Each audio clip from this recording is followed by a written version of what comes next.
नमस्कार साथियों, एक बार फिर से आपका स्वागत है आपका अपने यूट्यूब चैनल आकांक्षा डीआईआर में। इस बेहतरीन खास सीरीज में बात करेंगे एक महीने करंट अफेयर्स को, और इस बार हम कवर कर रहे हैं अगस्त माह के करंट अफेयर्स को। यदि आप मेरे चैनल पर नए हैं तो चैनल को लाइक करिए, सब्सक्राइब करिए, कमेंट करिए, शेयर कीजिए, और हाँ, बेल आइकन को अपना प्यार जरूर दे दीजिएगा, क्योंकि जब उसको आप धीरे से दबाएंगे तो बेल आइकन प्रेस हो जाएगा, जिसके द्वारा जब भी मैं कोई वीडियो अपलोड करूंगा तो उसका नोटिफिकेशन आप तक पहुंचेगा और आप सबसे पहले मेरे वीडियो को देख पाएंगे और उस पर अपना ज्ञान अर्जित कर पाएंगे। क्योंकि इसमें ना केवल यूपीएससी से संबंधित सारे सब सिलेबस को कम्प्लीटली कवर किया जा रहा है, बल्कि स्टेट पीसीएस के अलावा जितने भी टीचिंग एग्जाम है, फोर्स के एग्जाम है, या फिर एसएससी, रेलवे, जो भी एग्जाम है, उन सबके करंट अफेयर्स को हम कवर ही करते हैं। ना केवल एक लाइन उसको आपको आंसर देते हैं, बल्कि क्या करते हैं उसमें हम आपकी समझ को विकसित करने की पूरी कोशिश करते हैं कि अगर कहीं से प्रश्न आपके पास घुमा फिरा के भी आए तो आप उसे सही से समझ पाएं। तो इसी कड़ी में आज हम सेशन में बात करेंगे अगस्त माह के करंट अफेयर को। तो आप जुड़े रहिए। हो सकता है ये आपको वीडियो थोड़ा बड़ा लगे, तो ऐसे आप 3-4 बार में रोक रोक के देख लीजिएगा, जिससे क्या आपको पूरे महीने एक ही बार में आपका करंट अफेयर कवर हो जाए। तो आइए शुरू करते हैं। आज के देखते हैं इस पूरे महीने क्या क्या सुर्खियां रही हैं, क्या रीजन रहे और क्या है उनकी डिटेलिंग। तो इस बार की सबसे बड़ी सुर्खी है, जो देखते हैं कि अगस्त माह में सबसे इंपॉर्टेंट क्या था।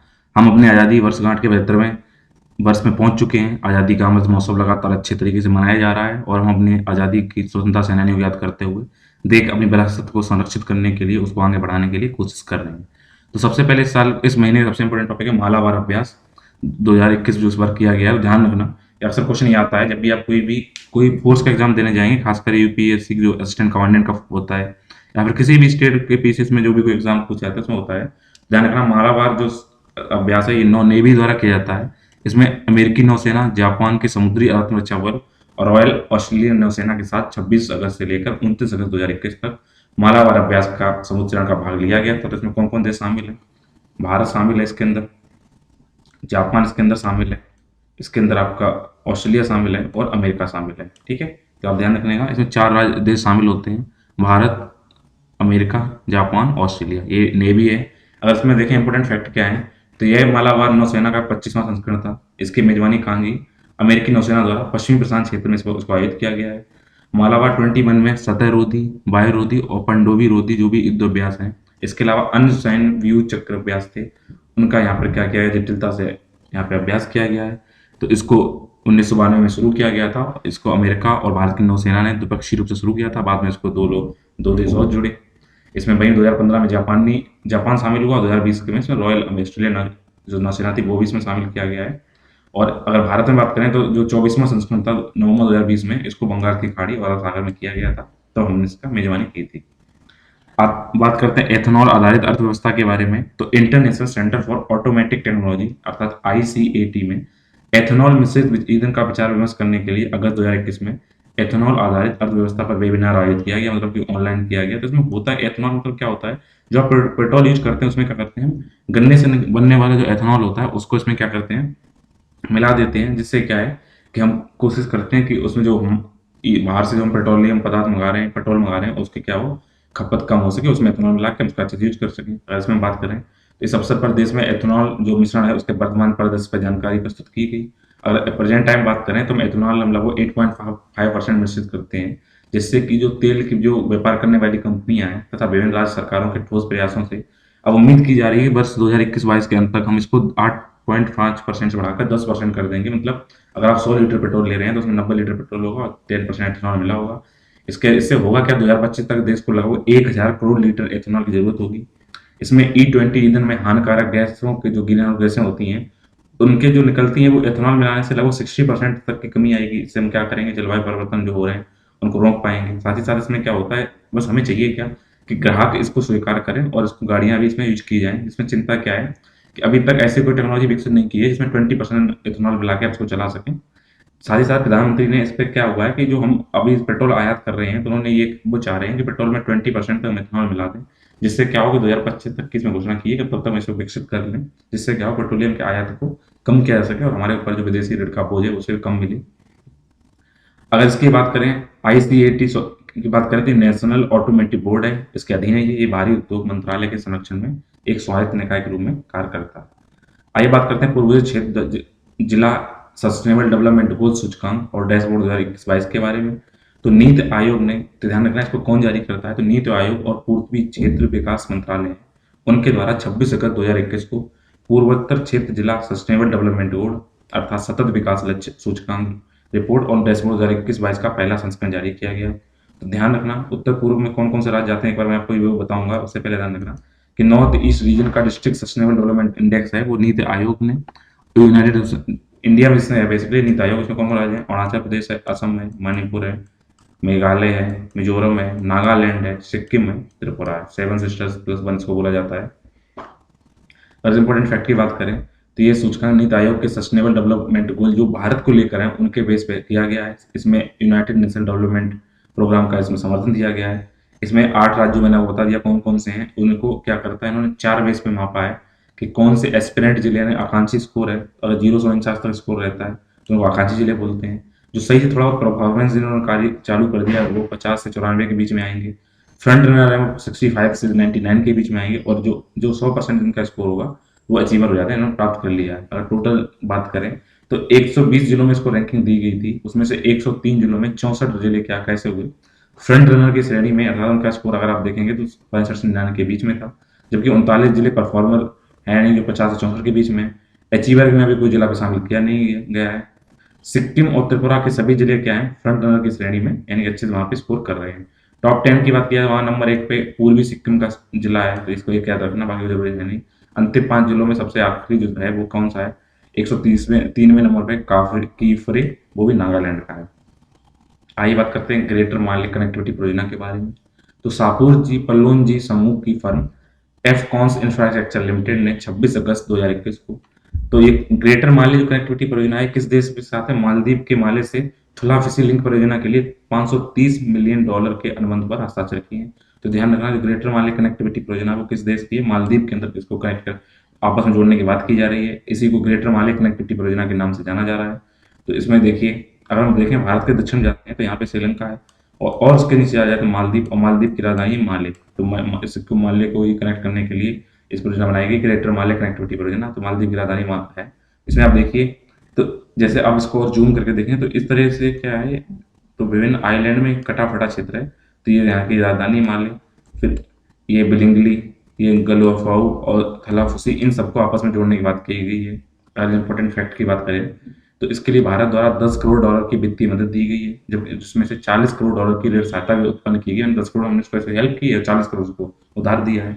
इस परियोजना में माले, बिलिंगली, गुलफालू और थिलोफुसी, जो मैंने बताया थिलाफुसी, गुलफाऊ, बिलिंगली और माले, इन सबको क्या किया जा रहा है, इनको जोड़ने के लिए 6.74 किलोमीटर लंबा पुल और उसमें उसके ऊपर पुल नेटवर्क शामिल किया जा रहा है। इसमें क्या होता है जो अंतर्द्वीप संपर्क की सुविधा प्रदान करने के दृष्टिकोण से महत्वपूर्ण यानी जो अलग अलग द्वीप हैं इनको आपस में जोड़ने के साथ कवायद की जाएगी, ये इसमें बात की जा रही है। साथ ही साथ ग्रेटर माले जो कनेक्टिविटी प्रोजेक्ट है न केवल मालदीव में भारत की अभी तक की सबसे बड़ी परियोजना है, बल्कि समग्र रूप से मालदीव में भी जितनी बुनियादी ढांचे के लिए परियोजनाएं बनाएंगी उनमें भी सबसे बड़ी है। ध्यान रखना मालदीव में हमारे द्वारा माले परियोजना चलाई जा रही है। एफकॉन्स की बात करें तो अपनी बृहद इंजीनियरिंग परियोजनाओं के लिए इसको जाना जाता है, क्योंकि आप देश विश्व का सबसे ऊंचा जो रेलवे ब्रिज है जिसको आपने सुना होगा चेनाब कहाँ पे कश्मीर में, उसका भी निर्माण इसने किया था। तो आप देखिए ये है, ये बनाया गया है पुल, इसके बाद ऊपर यहाँ पे की गई है चेनाब रेलवे ब्रिज है, उसके बाद यहाँ पे की जा रही है। तो इसमें ये इसको इंजीनियरिंग का चमत्कार कहा जा रहा है, क्योंकि जो एफिल टावर है उससे भी 35 मीटर ऊंचा है, इसकी लंबाई 1315 मीटर है, नहीं तो वो 1.3 किलोमीटर के आसपास है। अगर इस पुल का खंभे की बात की जाए तो कुतुब मीनार से भी, मैंने ये जो खंभे हैं ये खंभे भी कुतुब मीनार से 59 मीटर 59 मीटर ऊंचे हैं। 120 वर्षों तक ये पुल अपना काम करता रहेगा। इसकी नदी तल से ऊंचाई देखें 359 मीटर है। इस जो आर्क है ये वाला, इसकी 467 मीटर इसकी लंबाई है, और इसमें अगर 266 किलोमीटर पर घंटे के हिसाब से भी उड़ान दी जाती तो इसको ये झेल लेगा, इसलिए इसको चमत्कार बोला गया है। आपको पता होना चाहिए कि अफगानिस्तान के अंदर तालिबान ने कब्जा कर लिया है। इसी को देखते हुए विश्व बैंक ने जितनी भी अफगानिस्तान के लिए वित्तीय सहायताएं थी उनकी रोक लगा दी है। विश्व बैंक ने 24 अगस्त 2021 को अफगानिस्तान को परियोजनाओं के लिए सभी वित्तीय सहायता रोक दी है। तालिबान के देश में सत्ता संभालने के बाद में ये कदम उठाए गए हैं कि ऐसा ना हो कि वो वित्तीय सहायता दें उसका गलत उपयोग ये करें तालिबान वाले, इसलिए वर्ल्ड बैंक ने इसको रोक लगा दी है। इसमें अगर इंपॉर्टेंट फैक्ट की बात करें तो विश्व बैंक ने अफगानिस्तान में अपने संचालन का सब डिस्ट्रीब्यूटमेंट जो किया जा रहा था उसको रोक दिया है, और अपनी आंतरिक नीतियों और जो उनकी प्रक्रियाएं हैं उनके अनुरूप स्थिति की बारीकी से निगरानी और आकलन कर रही है। तो देख रही है क्या इससे क्या होगा, उसे रुपया देना चाहिए नहीं देना चाहिए। विश्व बैंक इस दिशा में अंतर्राष्ट्रीय समुदाय और विकास भागीदारों के साथ मिलकर परामर्श लगातार कर रहा है। साथ ही साथ विशेष रूप से जो महिलाओं के लिए देश की विकास संभावनाओं पर प्रभाव से संबंधित चिंता व्यक्त की गई है कि अगर ये सत्ता मिले तो वहाँ पे महिलाओं का विकास रुकेगा, आधी आबादी को इसमें दिक्कत आएगी। अगर बात करें तो विश्व बैंक यहाँ पर लगभग 5.3 बिलियन निवेश कर चुका है अफगानिस्तान में, तो उसको भी बात उसमें ध्यान में रखी जाएगी। International panel on climate change की छठी आकलन रिपोर्ट प्रकाशित कर दी गई है 9 अगस्त 2021 को।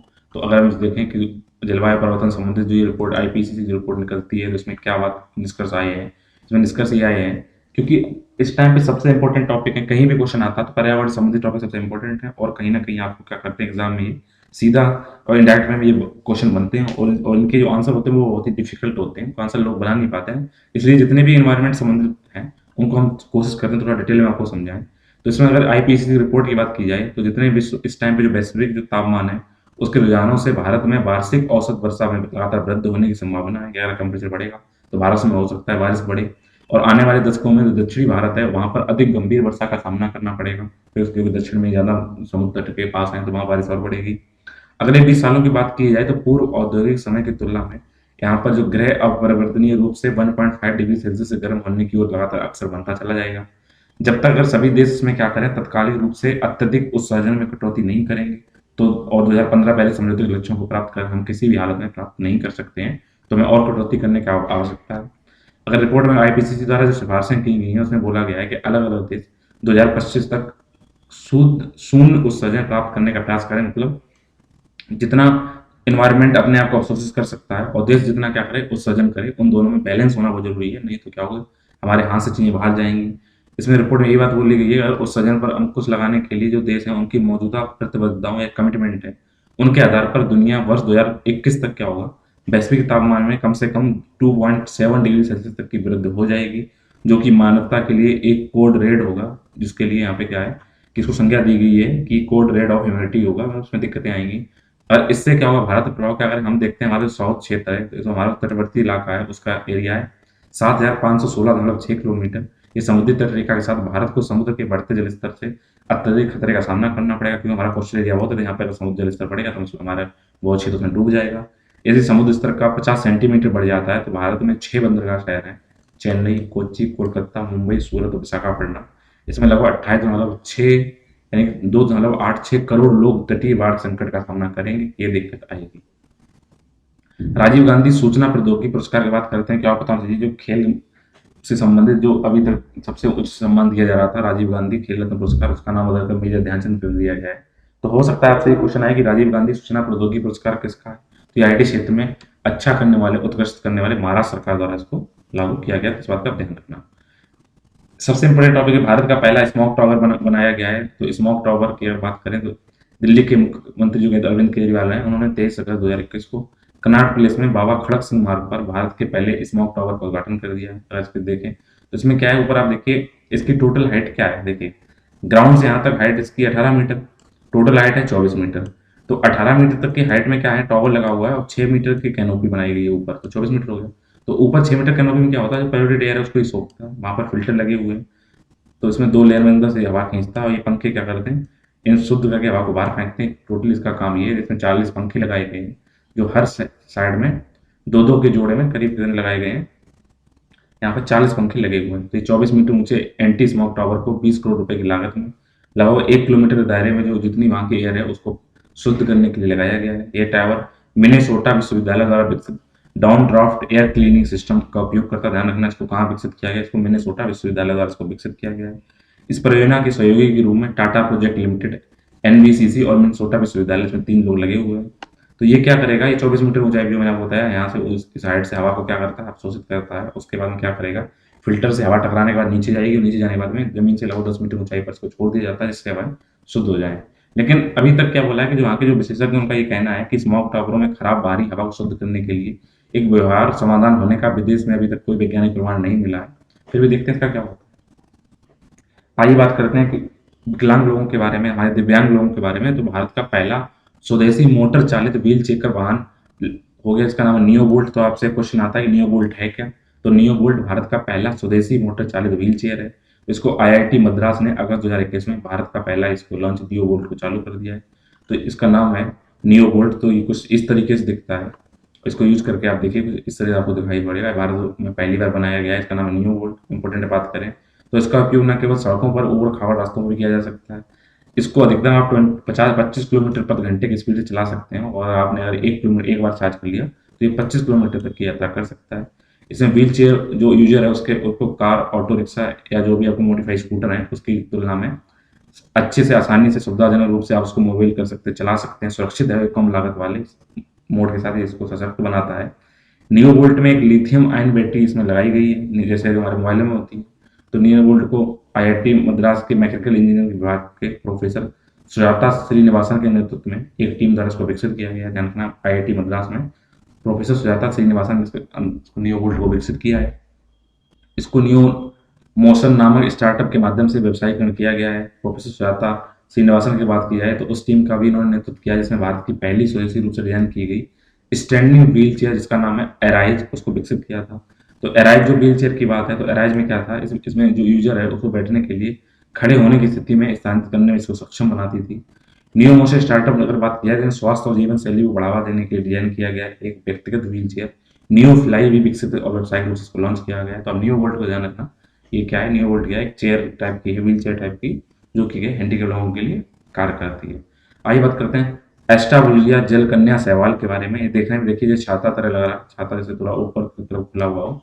तो अगस्त 2021 में पंजाब केंद्रीय विश्वविद्यालय के जो बायोलॉजी की साइंटिस्ट हैं उनकी टीम ने अंडमान द्वीप समूह, ध्यान रखना, एस्टाबुलरिया जल कन्या का शैवाल है उसको अंडमान द्वीप समूह की छतरी जैसी टोपी, अम्ब्रेला लाइक कैप वाली समुद्री शैवाल की एलगी है, इसको ध्यान रखना पंजाब यूनिवर्सिटी में खोजा है, अंडमान निकोबार द्वीप समूह में खोजा है, इसका नाम है एस्टाबुलरिया जल कन्या का। ठीक है, अगर महत्वपूर्ण बात की जाए, इस समुद्री शैवाल प्रजाति का नाम संस्कृत शब्द जल कनायका पर एस्टाबुलरिया जल कनायका रखा गया है। तो अगर देखें, जल कनायका का मतलब होता है महासागरों की देवी या मत्स्यांगना। यह प्रजाति भारत में खोजे जाने वाले एस्टाबुलरिया जो जीनस है उसकी पहली प्रजाति, उसका मैप देख लीजिएगा, सूर्य से चित्र देख लीजिएगा और ध्यान रखिएगा ये अंडमान द्वीप समूह में पाई हुई है। आइए बात करते हैं भारत का पहला क्वांटम कंप्यूटर सिमुलेटर टूलकिट के बारे में। तो इलेक्ट्रॉनिक्स और सूचना प्रौद्योगिकी मंत्रालय अर्थात ministry of electronic and information technology ने 27 अगस्त 2021 को भारत का पहला quantum computer simulator tool kit launch किया। तो ध्यान रखना, इसको लॉन्च किया। तो इसमें होता क्या है, इसका उद्देश्य क्या होता है, इसमें जो रिसर्चर होते हैं या स्टूडेंट होते हैं उनको क्वांटम कंप्यूटर में लागत प्रभावी तरीके से जो रिसर्च करते हैं वो उसको सक्षम बनाता है। साथ ही साथ जो क्वांटम सिम है इस स्वदेशी रूप से विकसित होने वाला अपनी तरह का पहला टूल किट है। इस प्रोजेक्ट के अंदर है क्या, भारत सरकार के इलेक्ट्रॉनिक्स और सूचना प्रौद्योगिकी मंत्रालय के सहयोग से IISc Bengaluru, Indian institute of science Bengaluru, IIT Roorkee और सीडेक के समन्वय यानी कमीशन कंप्यूटर सीडेक जो बोलते हैं उसके समन्वय द्वारा इसको निष्पादित किया गया है। इस टूल किट में शोधकर्ताओं और छात्रों को क्वांटम कंप्यूटर में लागत प्रभावी तरीके से शोध करने में सक्षम बनाने के लिए इसको लॉन्च किया गया है। आइए बात करते हैं फेसलेस अरवाइन पहल के बारे में। तो ये ध्यान रखना, फेसलेस जो ट्रांसपोर्ट इनिशिएटिव लिया गया है इसको भी दिल्ली सरकार ने चालू किया 11 अगस्त 2021 को। इसमें क्या होगा, आप ड्राइविंग लाइसेंस से लेकर वाहनों के लिए जितना भी आपका जो मालिक कौन है, आरसी जो होती है, रजिस्ट्रेशन सर्टिफिकेट होता है, उसके हस्तांतरण के लिए, ट्रांसफर करने के लिए सभी परिवहन विभागों को सेवाओं के लिए वन स्टॉप समाधान उपलब्ध कराया गया है।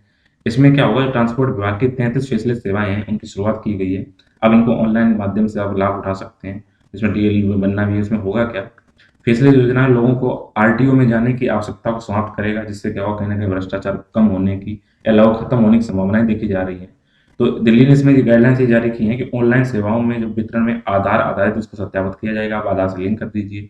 जिनके पास अपना अगर आधार नहीं है तो इसे साझा करने के इच्छुक नहीं है उनके लिए एक अलग प्रावधान भी रखा गया कि अगर आप चाहते हैं आधार लिंक से लिंक नहीं करेंगे तो अलग उसके लिए आपको प्रावधान डाल ले जाएंगे। तो इसमें क्या होगा, जिन दो सेवाओं के लिए किसी व्यक्ति को आरटीओ कार्यालय जाना होगा, अगर आपको सिर्फ दो चीजों के लिए, या पहला क्या होगा, आपको जब ड्राइविंग लाइसेंस के लिए टेस्ट देना होगा तब आपको आरटीओ ऑफिस जाना पड़ेगा। दूसरा, जब आप किसी भी वाहन का फिटनेस प्रमाण पत्र लेने जा रहे हैं तो आपको जाना पड़ेगा। नहीं तो उसके अलावा जब भी डॉक्यूमेंट वगैरह वेरिफिकेशन होंगे तब घर पे आएंगे, आपको वेरिफिकेशन करके आ जाएगा। इसको अभी तक ट्रायल प्रोजेक्ट पर फरवरी 2021 में लॉन्च किया गया था, उसको पूरी तरीके से लागू कर दिया गया है। आइए बात करते हैं दलित बंधु योजना के बारे में। तो तेलंगाना के मुख्यमंत्री के चंद्रशेखर राव, जिनको केसीआर भी कहते हैं, इन्होंने 16 अगस्त 2021 को, ध्यान रखना, दलित बंधु योजना कहाँ चलाई गई है, तेलंगाना में चलाई गई है। तो हुजूराबाद विधानसभा क्षेत्र में पायलट आधार पर उन्होंने सरकार की नई दलित सशक्तिकरण योजना दलित बंधु योजना का शुभारंभ किया है। तो ध्यान रखना, दलित बंधु योजना कहाँ चलाई गई है, तेलंगाना में चलाई गई है। ये तेलंगाना का मैप है, ये वहाँ के केसीआर है, वहाँ के मुख्यमंत्री जी हैं, इन्होंने चालू किया है। तो मुख्यमंत्री जो चंद्रशेखर राव ने इसमें क्या किया है, पायलट योजना के आधार पर इसमें 2000 करोड़ रुपए की मंजूरी दी है। इस योजना के तहत क्या होगा, जो दलित परिवार हैं, लोग नहीं ध्यान रखना, जो फैमिली है उनको और एम्पावरमेंट करने के लिए पर फैमिली 10 लाख रुपए का डायरेक्ट बेनिफिट ट्रांसफर दिया जाएगा, जिससे क्या वो उद्यमशीलता को बढ़ाने में सक्षम हो सके। तो ध्यान रखना, दलित बंधु योजना तेलंगाना सरकार ने चालू की है। इसके तहत जो भी बेनिफिशियरी होंगे और सरकार की भागीदारी में सुरक्षा कोष बनाया जाएगा। ये सिक्योरिटी फंड बनाने का उद्देश्य क्या है कि यदि लाभार्थी के पास अचानक कोई घटना होती है, कोई दिक्कत आती है, तो उसके लिए जो आपूर्ति है वो इस कोष के द्वारा की जा सके। शैली सिंह ने जीता अंडर 20 विश्व एथलेटिक्स चैंपियनशिप में सिल्वर मेडल।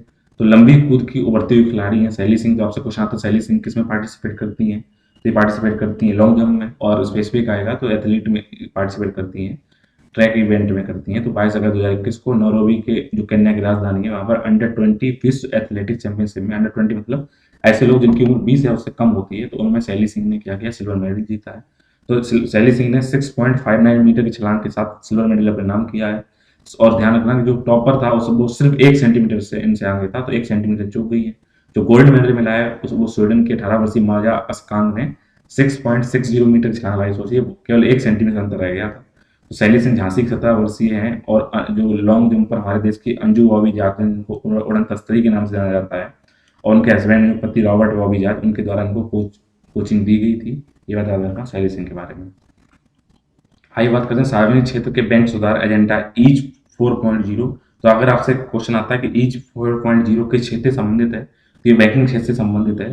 केंद्रीय वित्त और कारपोरेट मामलों के मंत्री जिस टाइम पे हैं, यानी इस टाइम वित्त मंत्री कौन है, श्रीमती निर्मला सीतारमण जी हैं। उन्होंने 25 अगस्त 2021 को वर्ष 2021-22 के लिए सार्वजनिक क्षेत्र में बैंक सुधार के लिए एक एजेंडा ईज 4.0 यानी कि चौथा संस्करण है, इसका अनावरण किया है। साथ ही उन्होंने 2020-21 के लिए सार्वजनिक क्षेत्र में बैंक सुधार एजेंडा ईज 3.0 की वार्षिक रिपोर्ट का भी अनावरण किया था। तो इसमें दो क्लीन बैंकिंग और स्मार्ट बैंकिंग की अवधारणा लाई गई है। क्लीन बैंकिंग मतलब क्या होता है, यहाँ पे CLEAN इसके अपने मतलब है, स्मार्ट के अपने मतलब है। क्लीन का मतलब क्लीन क्रेडिट यानी कि उधार कम किया जाए, लिवरेज डाटा डाला जाए, इंश्योरिंग अकाउंटेबिलिटी, ए से एक्शन अगेंस्ट डिफॉल्टर्स, और एन का मतलब NPA रिकवरी। अगर स्मार्ट बैंकिंग की बात की जाए तो क्लीन बैंकिंग स्मार्ट बैंकिंग की बात की जाए, स्मार्ट एस में यहाँ स्पीड ही है, मल्टी चैलेंज रीच है, M से, A से एसेसिबल एंड अफोर्डेबल, R से रिस्पॉन्सिव, T से टेक्नोलॉजी इनहेंस्ड। तो 5 साल में नुकसान के बाद ये पहला साल है जब सार्वजनिक क्षेत्र की बैंकें मुनाफा दिखा रही हैं। तो अच्छी खबर है, सार्वजनिक क्षेत्र की बैंक को मुनाफा दिख रहा है। मार्च 2021 तक कुल सकल जो नॉन प्रॉफिट एसेट थे, गैर निष्पादित परिसंपत्तियां थी, वो 6.16 लाख करोड़ की थी, जो कि मार्च 2020 के स्तर पर 62,000 करोड़ रुपए कम हो गई हैं। अगर अन्य फैक्ट देखा जाए तो state bank of India, bank of Baroda, union bank of India ने ईज इंडेक्स के आधार पर सार्वजनिक क्षेत्र में बैंक सुधार ईज 3.0 में सर्वश्रेष्ठ प्रदर्शन करने वाले बैंकों का पुरस्कार इन्होंने जीत लिया। आइए बात करते हैं सुजलाम अभियान के बारे में। तो सुजलाम मतलब जल से संबंधित है, उसको किस मंत्रालय ने जारी किया होगा, सीधा आंसर जल शक्ति मंत्रालय ने 25 अगस्त 2021 को 100 दिवसीय सुजलाम अभियान की शुरुआत की है। तो इसके अंदर क्या है, इसमें ओपन यानी खुले में शौच स्वायत्त सुजलाम की अगर बात की जाए तो 110 लाख सोख्ता गड्ढों का इसमें निर्माण शामिल है। शौचालयों की मरम्मत इसमें शामिल है, जिसको रेट्रोफिटिंग कहते हैं। साथ ही साथ नए परिवारों तक शौचालयों की पहुंच भी इसमें सम्मिलित की गई है। स्वच्छ जल स्वस्थ गांव का इसमें अवधारणा है। इसका उद्देश्य क्या है, पूरे देश के जो गांव हैं उनको खुले में शौच मुक्त करके और साथ ही साथ और सफाई करके तुरंत इन्हें परिवर्तित करना है। गांव के सभी नए परिवारों को शौचालय की सुविधा भी यहाँ पर प्रदान करने की बात की जा रही है। अभी कुछ सार्थक योजना समृद्ध योजना इसमें कंफ्यूजन होता है, तो आइए बात करते हैं समृद्ध योजना के बारे में। तो समृद्ध का फुल फॉर्म होता है startup acceleration of ministry of information technology for product innovation development and growth, इसको बोलते हैं समृद्ध योजना। इसको इलेक्ट्रॉनिक्स और सूचना प्रौद्योगिकी मंत्रालय ने इसकी शुरुआत की है। इसका उद्देश्य क्या है, समृद्ध योजना का उद्देश्य देश में स्टार्टअप जो इकोसिस्टम है उसको बढ़ावा देना। ध्यान रखना, समृद्ध योजना इकोसिस्टम किसके, स्टार्टअप का है, उसको बढ़ाने के लिए चालू की गई है ये समृद्ध योजना। इसके अंदर क्या है, to support existing and upcoming SLG यानी जो आगे अभी प्रेजेंट टाइम में चीज चल रही है आगे आने वाली उनको सपोर्ट करना है। Select and expanded potential IT startup for to scale, a scheme aim to create a positive social impact and समाज के अंदर अगर आपको सकारात्मक प्रभाव देखने पड़े उसके लिए समृद्ध योजना चलाई गई है। इंपोर्टेंट फैक्ट की बात करें इसमें तो समृद्ध भारतीय सॉफ्टवेयर उत्पादन स्टार्टअप के उत्पादों को बढ़ावा देने, उनके जो बिजनेस होता है उसको बढ़ाने के लिए सुरक्षित निवेश के लिए एक अनुकूल मंच तैयार करना इसका उद्देश्य है। इसके अलावा उसके अगर हम बात करते हैं, ये समृद्ध कार्यक्रम अगले 3 वर्षों में ग्राहकों से संपर्क करने, निवेश का संपर्क करने और अंतर्राष्ट्रीय पहुंच प्रदान करने के लिए 300 स्टार्टअप्स को आगे बढ़ाने पर ध्यान केंद्रित करेगा। साथ ही स्टार्टअप के मौजूदा मूल्यांकन और विकास के चरण के आधार पर स्टार्टअप में 40 लाख रुपए तक का निवेश चयनित एक्सीलेटर के माध्यम से इसमें किया जाएगा। ये इसकी इसमें खासियत की जा रही है। उसके अलावा इस कार्यक्रम का उद्देश्य भारतीय स्टार्टअप में वृद्धि करना है, जिसमें 63 यूनिकॉर्न सामने आए हैं, जबकि $168 मिलियन के कुल मूल्यांकन के साथ ही वैश्विक स्तर पर हम तीसरे सबसे बड़े यूनिकॉर्न हब बन चुके हैं, जहाँ पर काफी गहन दृष्टि से वहाँ पे निवेश किया जा रहा है। तो अगर मैंने आपको अभी समृद्धि योजना बताई, तो समृद्धि योजना किससे है? स्टार्टअप से। अब हम बात कर रहे हैं समर्थ योजना के बारे में, तो उसमें कंफ्यूजन ना होना, इसलिए मैंने एक साथ रख दिया है। तो समर्थ योजना किससे संबंधित है? ये वस्त्र क्षेत्र में उनके कौशल की कमी को पूरा करने के लिए इसको वस्त्र मंत्रालय द्वारा चालू किया गया है। तो ये है ध्यान रखना, समर्थ योजना, इसका मतलब होता है स्कीम फॉर कैपेसिटी बिल्डिंग में in textile sector under the skill India mission. तो इसको वस्त्र मंत्रालय के तहत समर्थ योजना का चालू किया गया। इसका उद्देश्य क्या है? जो भी ऑर्गेनाइज क्षेत्र है उनमें कताई और बुनाई उसको छोड़कर वस्त्र और उससे संबंधित क्षेत्रों में रोजगार को बढ़ावा देना, उनको सृजन करने के लिए, उस प्रयासों को सहायता प्रदान करने के लिए इसको मांग आधारित संचालित रोजगार उन्मुख कौशल कार्य प्रदान किया जाएगा। इसमें क्या होगा कि लगभग 63% जो परसेंटेज केंद्रों में, प्रत्येक केंद्र में पहले बेंचमार्क ने सफलतापूर्वक प्रशिक्षण पूरा कर लिया है। इसमें 15,065 कारीगर लाभान्वित हो चुके हैं। इसके अतिरिक्त जो ट्रेनिंग प्रोग्राम चल रहा है उसका विस्तार अब करके 65 नए जो हासिल ट्रेनिंग सेंटर हैं उनको स्थापित करने की योजना बनाई जा रही है। इसकी विशेषताएं क्या है? यहाँ पर वस्त्र उद्योग या उनके जो यूनियन है, राज्य सरकार की एजेंसियां हैं और वस्त्र मंत्रालय हैं, इनके संगठनों को मिलकर एक योजना बनाई जा रही है। इसमें क्या होगा? योजना कौशल विकास और उद्यमिता मंत्रालय द्वारा अपनाए गए व्यापक कौशल जो स्किल डेवलपमेंट है उसके अनुसार इसको तैयार किया गया है। इसमें जो नए कर्मचारी हैं और मौजूदा कर्मचारी हैं उनके स्किल को और बढ़ाया जाएगा। इसमें जो ट्रेनिंग लोग होंगे उनको अनिवार्य रूप से प्लेसमेंट मिल जाएगा। तो लगभग जो एडमिशन के हिसाब से देखा जाए तो 70% संगठित क्षेत्र के तहत अप स्किलिंग के लिए 90% तक प्लेसमेंट की इसमें बात कही गई है। आइए बात करते हैं क्यों अभी हमारा नया संघ शासित प्रदेश बना है जम्मू कश्मीर, उसमें नई फिल्म नीति 2021 बनाई गई है। आपने देखा होगा पुराने जमाने में शम्मी कपूर थे, शर्मिला टैगोर थी, राजेश खन्ना थे, इनकी जो मूवी बनती थी उसमें यहाँ तक कश्मीर के सीन लिए जाते थे। लेकिन फिर वहाँ पे कश्मीरवादी में क्या हुआ, आतंकवादी का वो शिकार हुई और वहाँ पे अब क्या हुआ, अब नई लोकेशन के लिए वहाँ पे कश्मीर लोग नहीं चुनते हैं। तो उसी को बढ़ावा देने के लिए तो इस टाइम ध्यान रखना वहाँ पर उपराज्यपाल है मनोज सिन्हा जी। तो मनोज सिन्हा ने 5 अगस्त 2021 को केंद्र शासित प्रदेश है वहाँ पे फिल्म निर्माताओं के लिए शूटिंग का वहाँ पर एक स्वर्ग बनाने के लिए जम्मू और कश्मीर की नई फिल्म नीति 2021 लागू की है। तो आप देखिए कितना बेहद खूबसूरत क्षेत्र है जम्मू कश्मीर। इसका उद्देश्य क्या है? यहाँ पर जम्मू और कश्मीर को फिल्म जो डायरेक्टर है उनके लिए फिल्म शूटिंग हब बनाने के लिए, गंतव्य बनाने के लिए पहली पसंद के रूप में विकसित करना चाहते हैं। तो इस केंद्र शासित प्रदेश में आने वाली फिल्म निर्माताओं के लिए वित्तीय प्रोत्साहन की पेशकश की गई है, आपको रुपया भी हेल्प की जाएगी। साथ ही साथ आप वहाँ पे जो भी करना चाहते हैं उसके लिए आपको सिंगल विंडो क्लियरेंस मिल जाएगा। जगह जगह ऑफिस में नहीं चक्कर मारने पड़ेंगे, जैसे एक जगह आपको क्या होगा, वहाँ फॉर्म भरिए, क्लियरेंस ले लीजिए और वहाँ पर फिल्म की शूटिंग करिए। इसके अलावा यहाँ तैयार उपकरण स्थान और प्रतिभा निदेशालय भी स्थापित किए जाएंगे। इस यहाँ पे उद्देश्य क्या है? जो यहाँ कश्मीर की स्थानीय प्रतिभाएं हैं उनको वहाँ पे क्या हो सके, उनकी क्षमताओं का निखार हो सके और जहाँ तक जो लोग हैं उनको वहाँ पर क्या मिल सके, रोजगार भी मिल सके।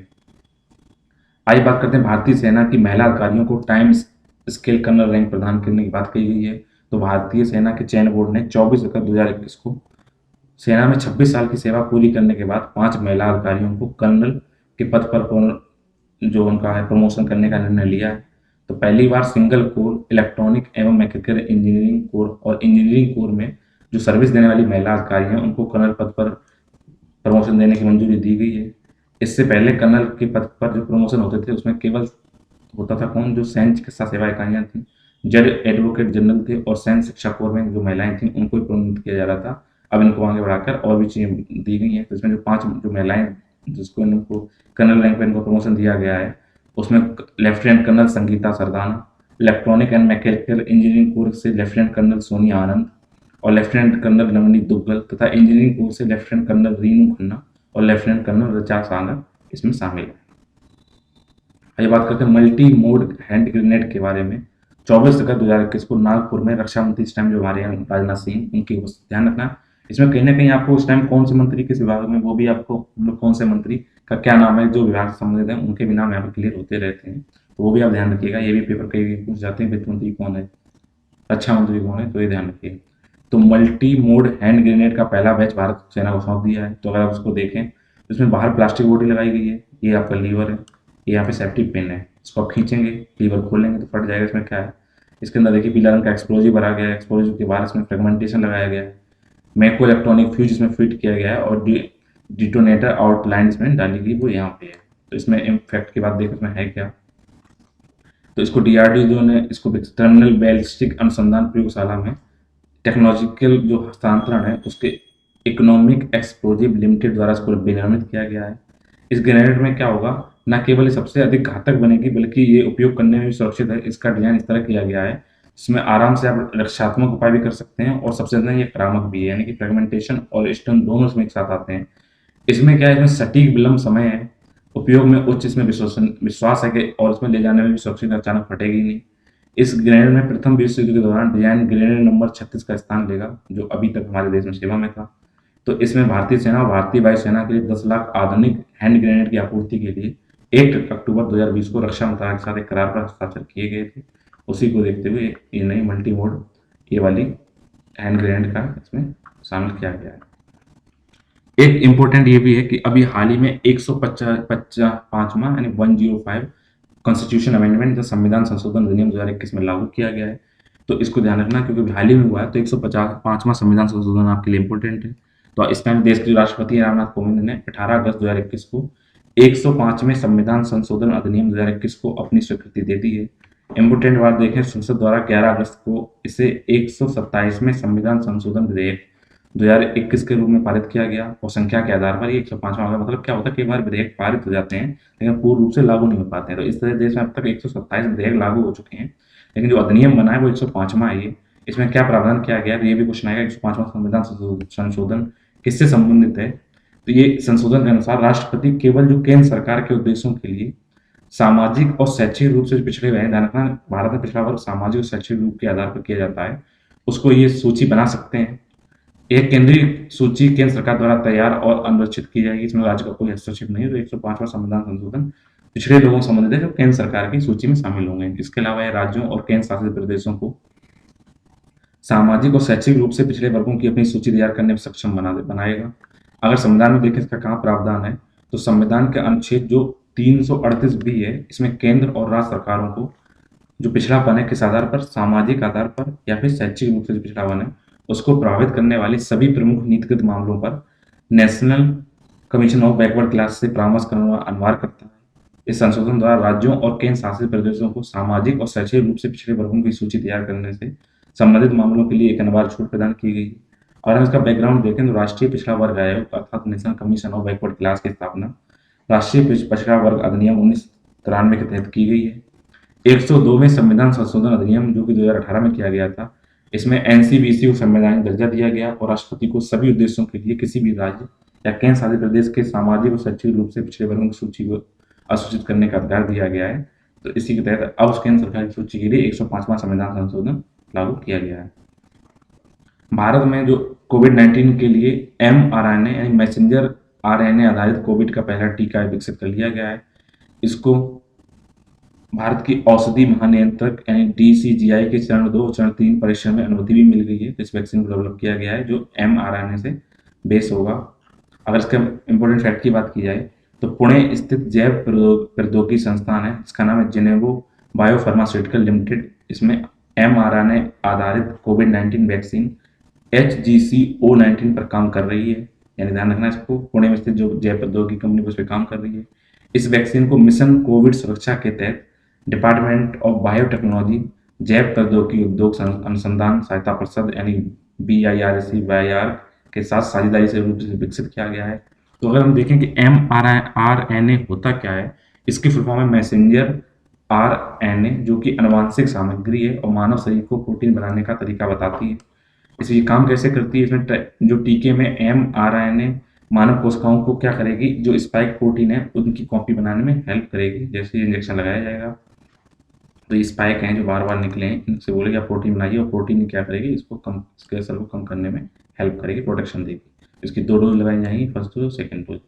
इसके बाद क्या होगा, जो असली वायरस है उसके संपर्क में जैसे आपकी बॉडी आएगी तो शरीर उसको पहचान लेगा और पहचान करने उससे लड़ना चालू कर देगा। आइए बात करते हैं अभ्यास काजिन 21 के बारे में। ध्यान रखना, ये कजाकिस्तान और भारत के मजबूत संबंधों और रणनीतिक संबंधों को बनाने के लिए ये संयुक्त प्रशिक्षण अभ्यास का 5वां संस्करण 30 अगस्त से 11 सितंबर 2021 को आयशा बीबी कजाकिस्तान में आयोजित किया गया। और वर्ल्ड मैप में देखें तो ये भारत का नक्शा है, इसके ऊपर चले जाओगे तो चाइना के पश्चिम में, मंगोलिया के पश्चिम में और इसके रूस के दक्षिण में से कजाकिस्तान, उसमें इसकी अभी अभ्यास किया गया है। यह अभ्यास दोनों सेनाओं के बीच संयुक्त प्रशिक्षण है और भारत और कजाकिस्तान, ध्यान रखना ये कजाकिस्तान काजिन मतलब कजाकिस्तान इंडिया, ये ध्यान रखना, इनके बीच में द्विपक्षीय संबंधों को बढ़ावा देगा। भारतीय सेना की टुकड़ी का प्रतिनिधित्व बिहार रेजिमेंट की बटालियन द्वारा किया जा रहा है जबकि कजाकिस्तान सेना का प्रतिनिधित्व एक कंपनी समूह द्वारा किया जाएगा।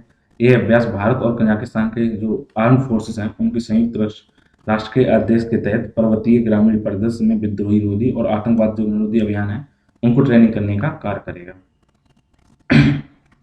अभी हाल ही में वाणिज्य और उद्योग मंत्रालय ने जीएम सोया खली के आयात पर यानी जेनेटिकल मॉडिफाइड जो सोयाबीन की खली है उसके आयात के नियमों में छूट दे दी है। तो ध्यान रखना, इसका एक खली केवल टूटी हुई और बिना तेल वाली, इसमें कोई तेल नहीं होता खली के अंदर, तो जीएम सोया खली जो इसमें केवल निर्जीव हिस्सा है इसके आयात में छूट दी है। कुछ इस तरीके से जैसे आपने देखा होगा सरसों की खली होती है, वैसे ही सोयाबीन की खली को आयात को मंजूरी दी है। इसमें छूट में क्या होगा, पर्यावरण वन और जलवायु परिवर्तन मंत्रालय ने स्पष्टीकरण और पूर्व अनुमति मिलने के बाद इसको दी गई है। मंत्रालय को पर्यावरण के दृष्टिकोण में सोया खली के आयात के लिए कोई चिंता या आपत्ति नहीं दिखी थी, दे दी। इससे होगा क्या, जो किसान होंगे और जो मुर्गी पालन करते हैं, मछुआरे हैं, उनके भोजन के लिए काम करेगा और इनके लिए उनके जानवर भोजन के लिए काम करेगा और ये आसानी से फायदा मिलेगा। आइए बात करते हैं भू स्थानिक यानी जियो स्पेशल योजना पोर्टल युक्त धारा के बारे में। युक्त धारा, ध्यान रखना, युक्त धारा क्या है, कोई समुद्री धारा जलधारा नहीं है, बल्कि ये क्या है, भू स्थानिक योजना पोर्टल है। इसको केवल केंद्रीय ग्रामीण विकास एवं पंचायत राज मंत्री इस टाइम जो है श्री गिरिराज सिंह है, उनके द्वारा 23 अगस्त 2021 को इस योजना का शुभारंभ किया गया था। तो इस योजना के इंपॉर्टेंट अगर फैक्ट देखें इसमें है क्या, इस नए पोर्टल में इसका युक्त धारा नाम है रिमोट सेंसिंग और जियो इन्फॉर्मेशन सिस्टम के द्वारा जानकारियों का उपयोग करते हुए नई मनरेगा पर संपत्तियों यानी जो भी बनाएंगे उसको आप अच्छे से चिन्हांकित कर पाएंगे।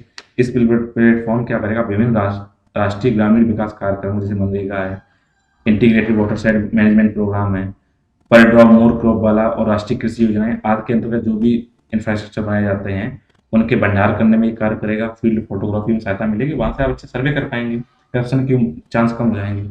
इससे क्या होगा, राज्यों के विभागों के अंतर्गत जो उपयुक्त पदाधिकारी हैं उनके द्वारा तैयार की गई योजनाओं का मूल्यांकन करने में फायदा मिलेगा। साथ ही साथ इस योजना के माध्यम की गुणवत्ता सुनिश्चित की जा सकेगी कि कौन सी योजना में कैसे गुणवत्ता चलाई जा रही है। साथ ही साथ इसमें जो परिसंपत्तियां सृजित की जा रही है उनका कितने सालों तक उसको बनाया जा सकता है, क्या किया जा सकता है, उसमें भी निगरानी करने में इसमें सहायता मिलेगी। आज का इंपॉर्टेंट ये भी टॉपिक है कि नेशनल मोनेटाइजिंग पाइपलाइन स्कीम लागू की गई वित्त मंत्रालय द्वारा, ध्यान रखना। तो राष्ट्रीय मुद्रीकरण पाइपलाइन है, इसका शुभारंभ कर दिया गया है। इसका उद्देश्य देखें तो ये इंस्टीट्यूशनल और दीर्घकाल की जो भी पूंजी का उपयोग करके सार्वजनिक क्षेत्र की मौजूदा परिसंपत्तियों के निहित निवेश के मूल्यांकन को हासिल करेगा। यानी कि जो नई कोई कंपनी खोलती है उसको बोलते हैं ग्रीन फील्ड कंपनी, और जो पुरानी होती है ब्राउन फील्ड।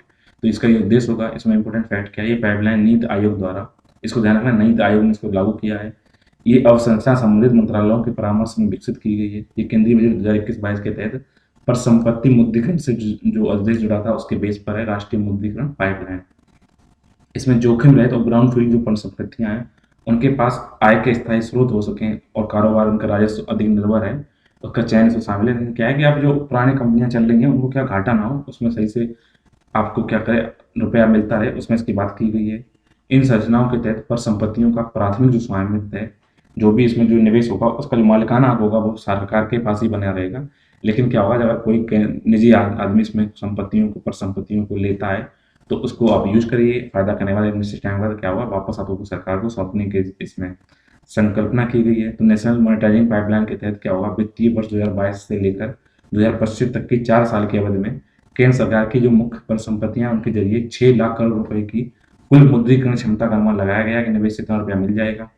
इसमें जो भी राशि जुटाई जाएगी वो राष्ट्रीय अवसंरचना पाइपलाइन के तहत केंद्र 43 लाख करोड़ रुपए की प्रस्तावित प्रवाही का लगभग 14% है। ये इसके अंतर्गत 12 से अधिक मंत्रालय और उनकी 22 से अधिक परिसंपत्तियां श्रेणियां शामिल हैं।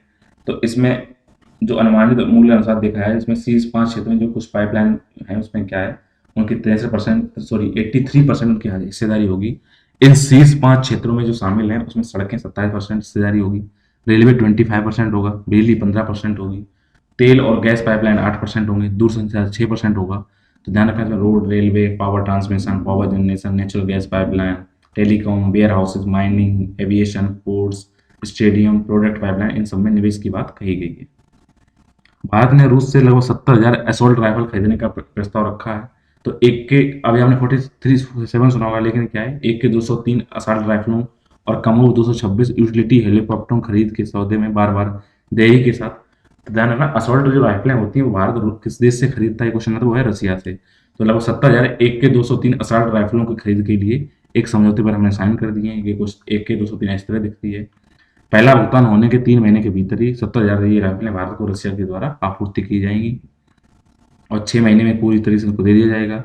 इस तरह सेना में 7.5 लाख से अधिक एक के 203 राइफलें खरीदी कर रहा है और दोनों देशों ने फरवरी 2019 में एक अंतर सरकारी समझौते, इंटर गवर्नमेंटल जो एग्रीमेंट है, उस पर साइन किए थे, जिसके बाद राइफल बनाने के लिए उत्तर प्रदेश में को कोरबा में एक संयुक्त उद्यम इंडो रूसी राइफल प्राइवेट लिमिटेड की स्थापना की। ध्यान रखना, देश में उत्तर प्रदेश के कोरबा शहर में स्थापित किया गया है।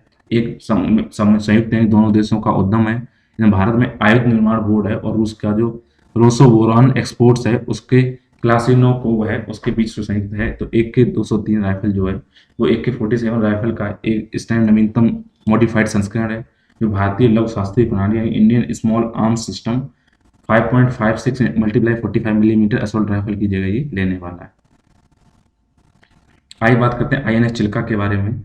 तो रक्षा संबंधी संसदीय स्थायी समिति है, the parliamentary standing committee of defence ने 23 अगस्त 2021 को भारतीय नौसेना की जो प्रतिष्ठित नौसैनिक जो ट्रेनिंग सेंटर है आईएनएस चिल्का, उसका दौरा किया है। ध्यान रखना, आईएनएस चिल्का क्या है, एक ट्रेनिंग सेंटर है, एक academy, Indian naval academy INS Chilka, और उड़ीसा की झील के नाम पर इसका नाम रखा गया है चिल्का।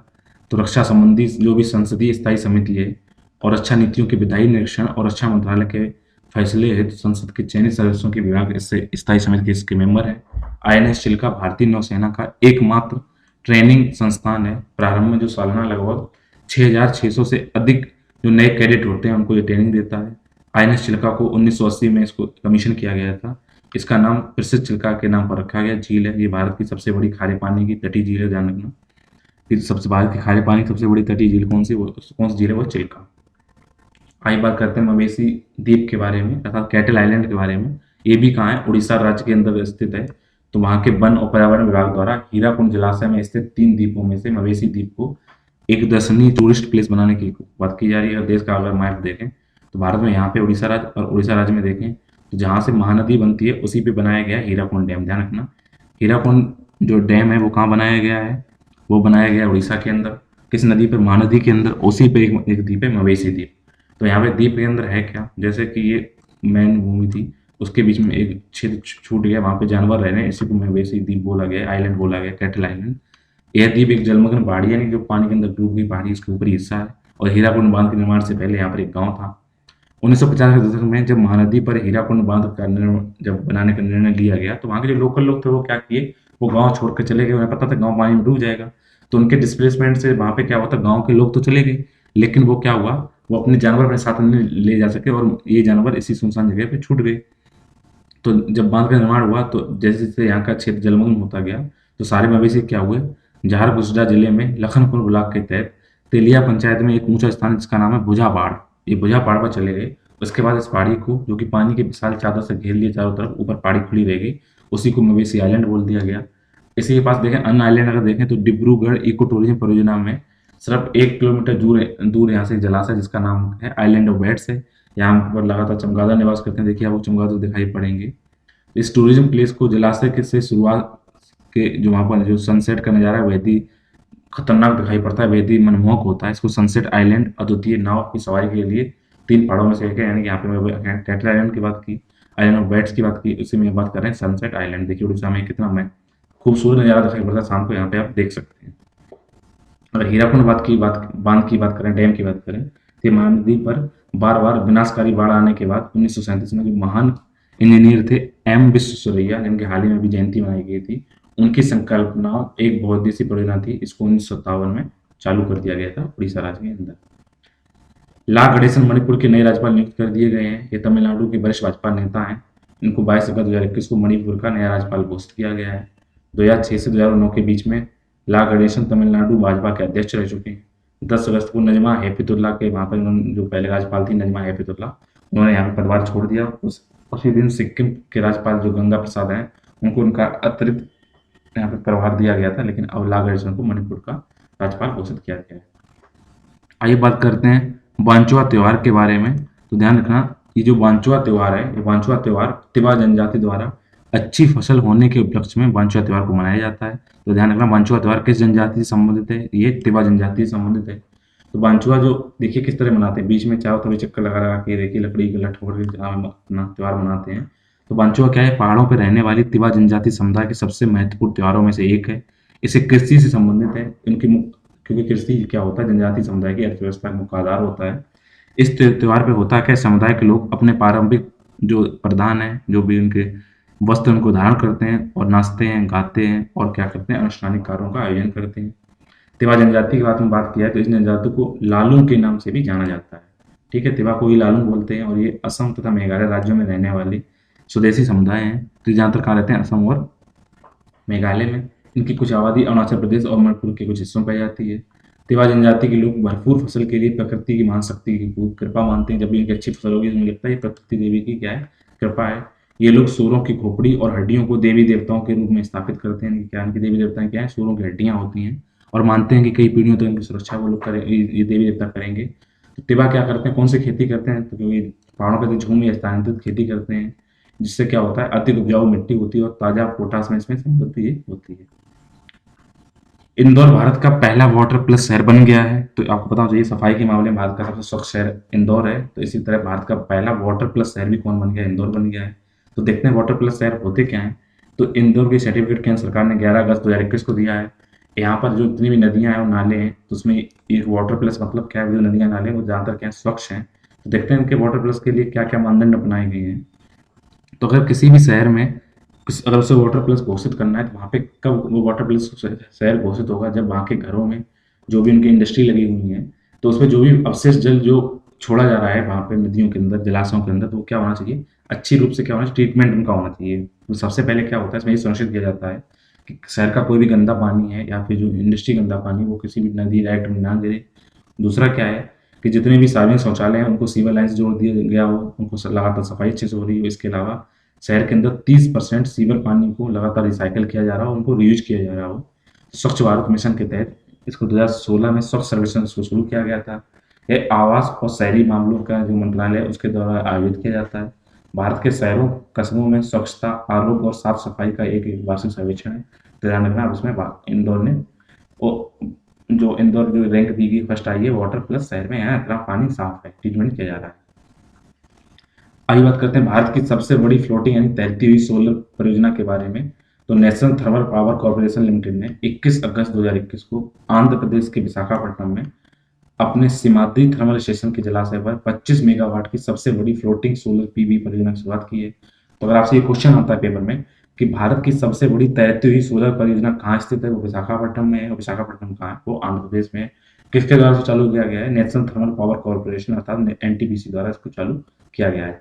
अगर इंपॉर्टेंट फैक्ट की बात करें तो ये भारत सरकार द्वारा वर्ष 2018 में असूचित फ्लेक्सिबिलिटी स्कीम के तहत स्थापित की जाने वाली पहली सौर परियोजना है। तो जलाशय में स्थापित किया गया फ्लोटिंग सोलर इंस्टॉलेशन अर्थात सौर अधिष्ठापन एक अद्वितीय एंकरिंग डिजाइन है, जिसमें करीब 75 एकड़ क्षेत्र में फैलाया गया है। इसमें 2000 मेगावाट की कोयला आधारित जो सीमांत स्टेशन परियोजना है, बंगाल की खाड़ी में खुले समुद्र से प्राप्त करने वाली पहली बिजली परियोजना है। इसको 20 वर्षों से अधिक समय से कार्य कर रही है। एनटीपीसी की बात की जाए तो एनटीपीसी ने वर्ष 2032 तक 60 गीगावाट अक्षय ऊर्जा क्षमता स्थापित करने का लक्ष्य निर्धारित किया है। ये किसने किया? एनटीपीसी ने। तो एनटीपीसी भारत की पहली ऐसी ऊर्जा कंपनी है जिसने ऊर्जा पर संयुक्त राष्ट्र उच्च स्तरीय वार्ता के हिस्से के रूप में अपने ऊर्जा समझौतों और लक्ष्यों को घोषित कर दिया गया है। ध्यान रखना, तो किस जगह पे है? ये जगह है कहाँ पे? विशाखापट्टनम में तैरता हुआ सोलर पावर प्लांट लगाया गया है एनटीपीसी की सहायता से उड़ीसा राज्य में। आइए बात करते हैं करक्यूमिन और पायरिन के बारे में। तो अक्सर ये क्वेश्चन आते हैं कि करक्यूमिन और पायरिन ये तत्व कहाँ पाए जाते हैं, किसमें पाए जाते हैं? तो अगस्त 2021 में जो रिसर्चर है उनके अनुसार हल्दी में, तो ध्यान रखना, करक्यूरिन और पायरिन किसमें पाए जाते हैं? हल्दी के अंदर मौजूद होते हैं। इनमें क्या होता है, आरोग्य शक्ति युक्त बनाते हैं, मेडिसिन उसका यूज होता है। तो ध्यान रखना, करक्यूमिन और पायरिन इंपॉर्टेंट तत्व किसमें पाए जाते हैं? हल्दी के अंदर। तो करक्यूमिन की अगर बात की जाए तो करक्यूमिन, इसमें हल्दी के टुकड़े या हल्दी पाउडर का उपयोग हम जो खाने करने में करते हैं, उसमें करक्यूमिन नामक एक सक्रिय घटक होता है जिसमें लगभग 3% हिस्सा करक्यूमिन का होता है। तो करक्यूमिन क्या है कि एक पॉलीफिनोल डाइकीटोन स्टेरॉयड नहीं है, ये इसमें शामिल। तो देखें, तो करक्यूरिन जो हल्दी यूज करते हैं इस तरीके से दिखाई पड़ता है। इसमें क्या होता है, हल्दी मौजूदा सक्रिय करक्यूमिन क्या करता है, ये शक्तिशाली जो भी क्या होता है, जब भी सूजन होती है, आपने देखा होगा कि जब भी हम क्या करते हैं, कोई चोट वोट लगती है तो गांव वाले क्या, घर वाले सॉरी, तो लोग क्या, घर वाले क्या कहते हैं, गांव शहर नहीं बात कर रहा हूँ, आपको हल्दी का लेप लगा देते हैं, जिससे क्या होता है, सूजन में ये हेल्प करता है। उसको कौन करता है कि उसमें करक्यूरिन पाया जाता है, साथ साथ ये एंटीऑक्सीडेंट गुण भी होता है, जो प्राकृतिक सूजन होती है उसको रोक देता है, कम करता है।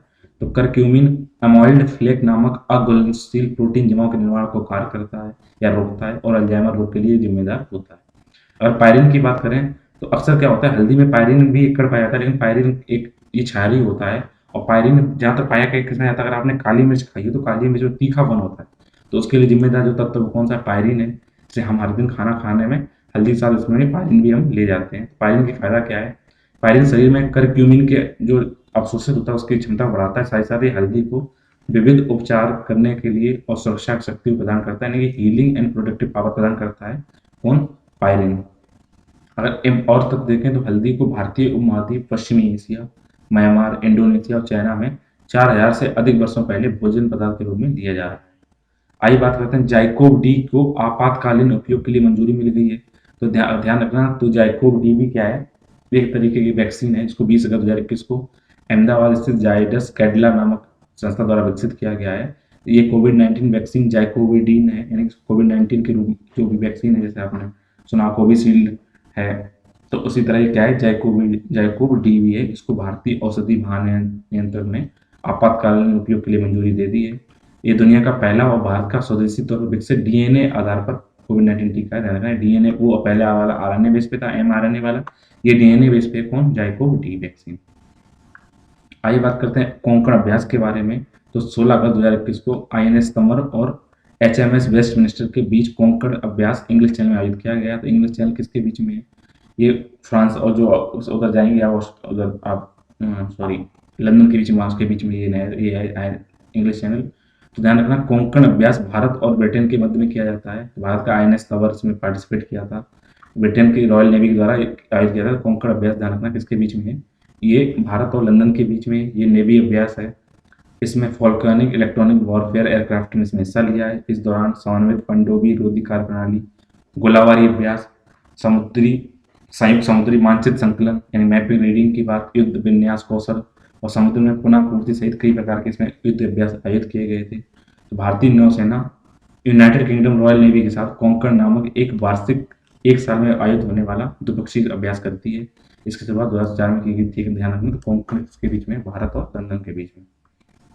आइए बात करते हैं मक्कलाई थेडी मारवथुनम योजना के बारे में। तो इंपोर्टेंट ध्यान रखना, तमिलनाडु सरकार ने 5 अगस्त 2021 को लोगों को घर पर आवश्यक जितनी स्वास्थ्य सेवाएं पहुंचाने के लिए मक्कलाई थेडी मारथुनम परियोजना की शुरुआत की। तो ध्यान रखना, अगर आपसे क्वेश्चन ये आता है, मक्कलाई थेडी मारथुनम योजना किसने चालू की? तमिलनाडु सरकार ने। ये क्या है, स्वास्थ्य सेवाओं को पहुंच प्रदान करती है। इसके अंदर क्या है, जो 45 साल या उससे अधिक उम्र के लोग हैं और या फिर अन्य जो दिव्यांग लोग हैं, उनके घर घर जाकर जांच की जाएगी। उसमें गैर संचारी रोगों का पता लगाया जाएगा, अचानक मृत्यु के कारण ढूंढे जाएंगे और उनके जीवन की गुणवत्ता जो प्रभावित होती है उसके लिए इसमें सर्च की जाएगी, रिसर्च स्टडी की जाएंगी। इस योजना के तहत महिला सार्वजनिक स्वास्थ्य कार्यकर्ता, महिला स्वास्थ्य स्वयं सेविकाएं, फिजियोथेरेपिस्ट और नर्सों पर ये जो लोग होगा, बेसिकली ये लोग इस पर काम करेंगे, जो घर घर जाके क्या करेंगे, स्वास्थ्य सेवाएं आपूर्ति करेंगे। इस योजना में गुर्दे की बीमारियां, बच्चों में जन्मजात दोषों की जांच करना भी शामिल होगा। इनका अस्पताल में भी इलाज किया जाएगा पोर्टेबल डायग्नोसिस मशीनों के द्वारा। किडनी में होने वाली बीमारी है उनको डायलिसिस भी किया जाएगा। ध्यान रखना, मक्कलाई थेडी मारुथुवम योजना तमिलनाडु की स्वास्थ्य से संबंधित योजना है।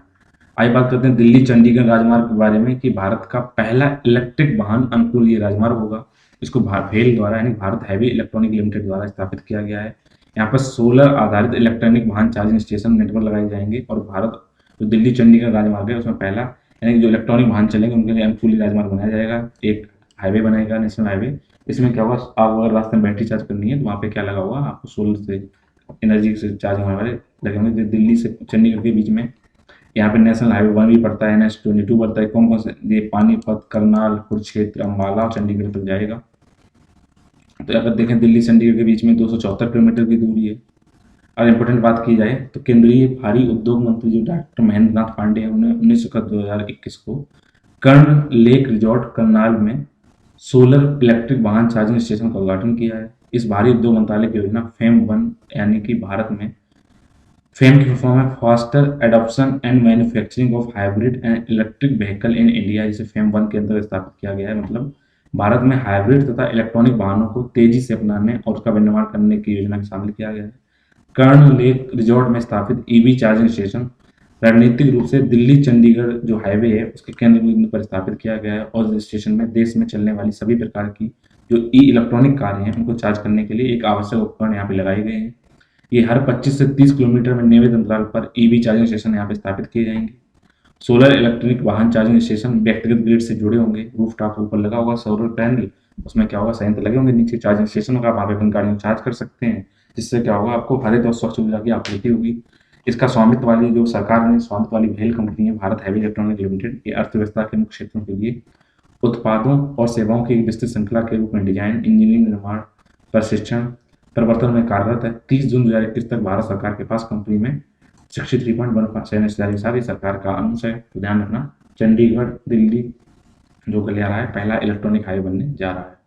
आई बात करते हैं गड़तांग गली लकड़ी के पुल के बारे में। तो क्वेश्चन जैसे कभी क्वेश्चन आता है, जो मणिपुर में तैरता हुआ झील है, तैरती हुई पुल है, उसके बारे में तो हो सकता है गड़तांग गली लकड़ी का भी आपको आ जाए। तो भारत चीन सीमा के पास जो उत्तराखंड में लगा हुआ है, वहाँ के उत्तरकाशी जिले में नेलोंग घाटी में 11,000 फीट की ऊंचाई पर स्थित 150 साल से अधिक पुराने गड़तांग गली लकड़ी के पुल को नवीकरणीय करने के बाद 18 अगस्त 2021 को 59 साल बाद पर्यटकों के लिए फिर से खोल दिया गया है। तो देखिए भारत तिब्बत और जो तिब्बत चाइना के साथ वहाँ पर ये लकड़ी से बना हुआ पुल है। देखिए इस तरह की दिखता है, पास से देखोगे तो लकड़ी का पुल कुछ इस तरीके से 11,000 ऊंचाई पे बना हुआ ये माना जाता है। तिब्बत के प्राचीन व्यापारी मार्ग पर गड़तांग गली का जो पुल है उसका निर्माण पेशावर पठानों द्वारा किया गया था।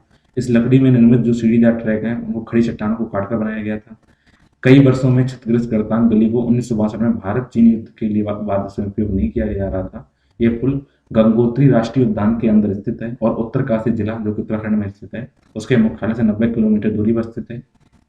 यह पुल 136 मीटर लंबा है और 1.8 मीटर चौड़ा है। ठीक है, तो शायद उल्टा हो गया कि 1.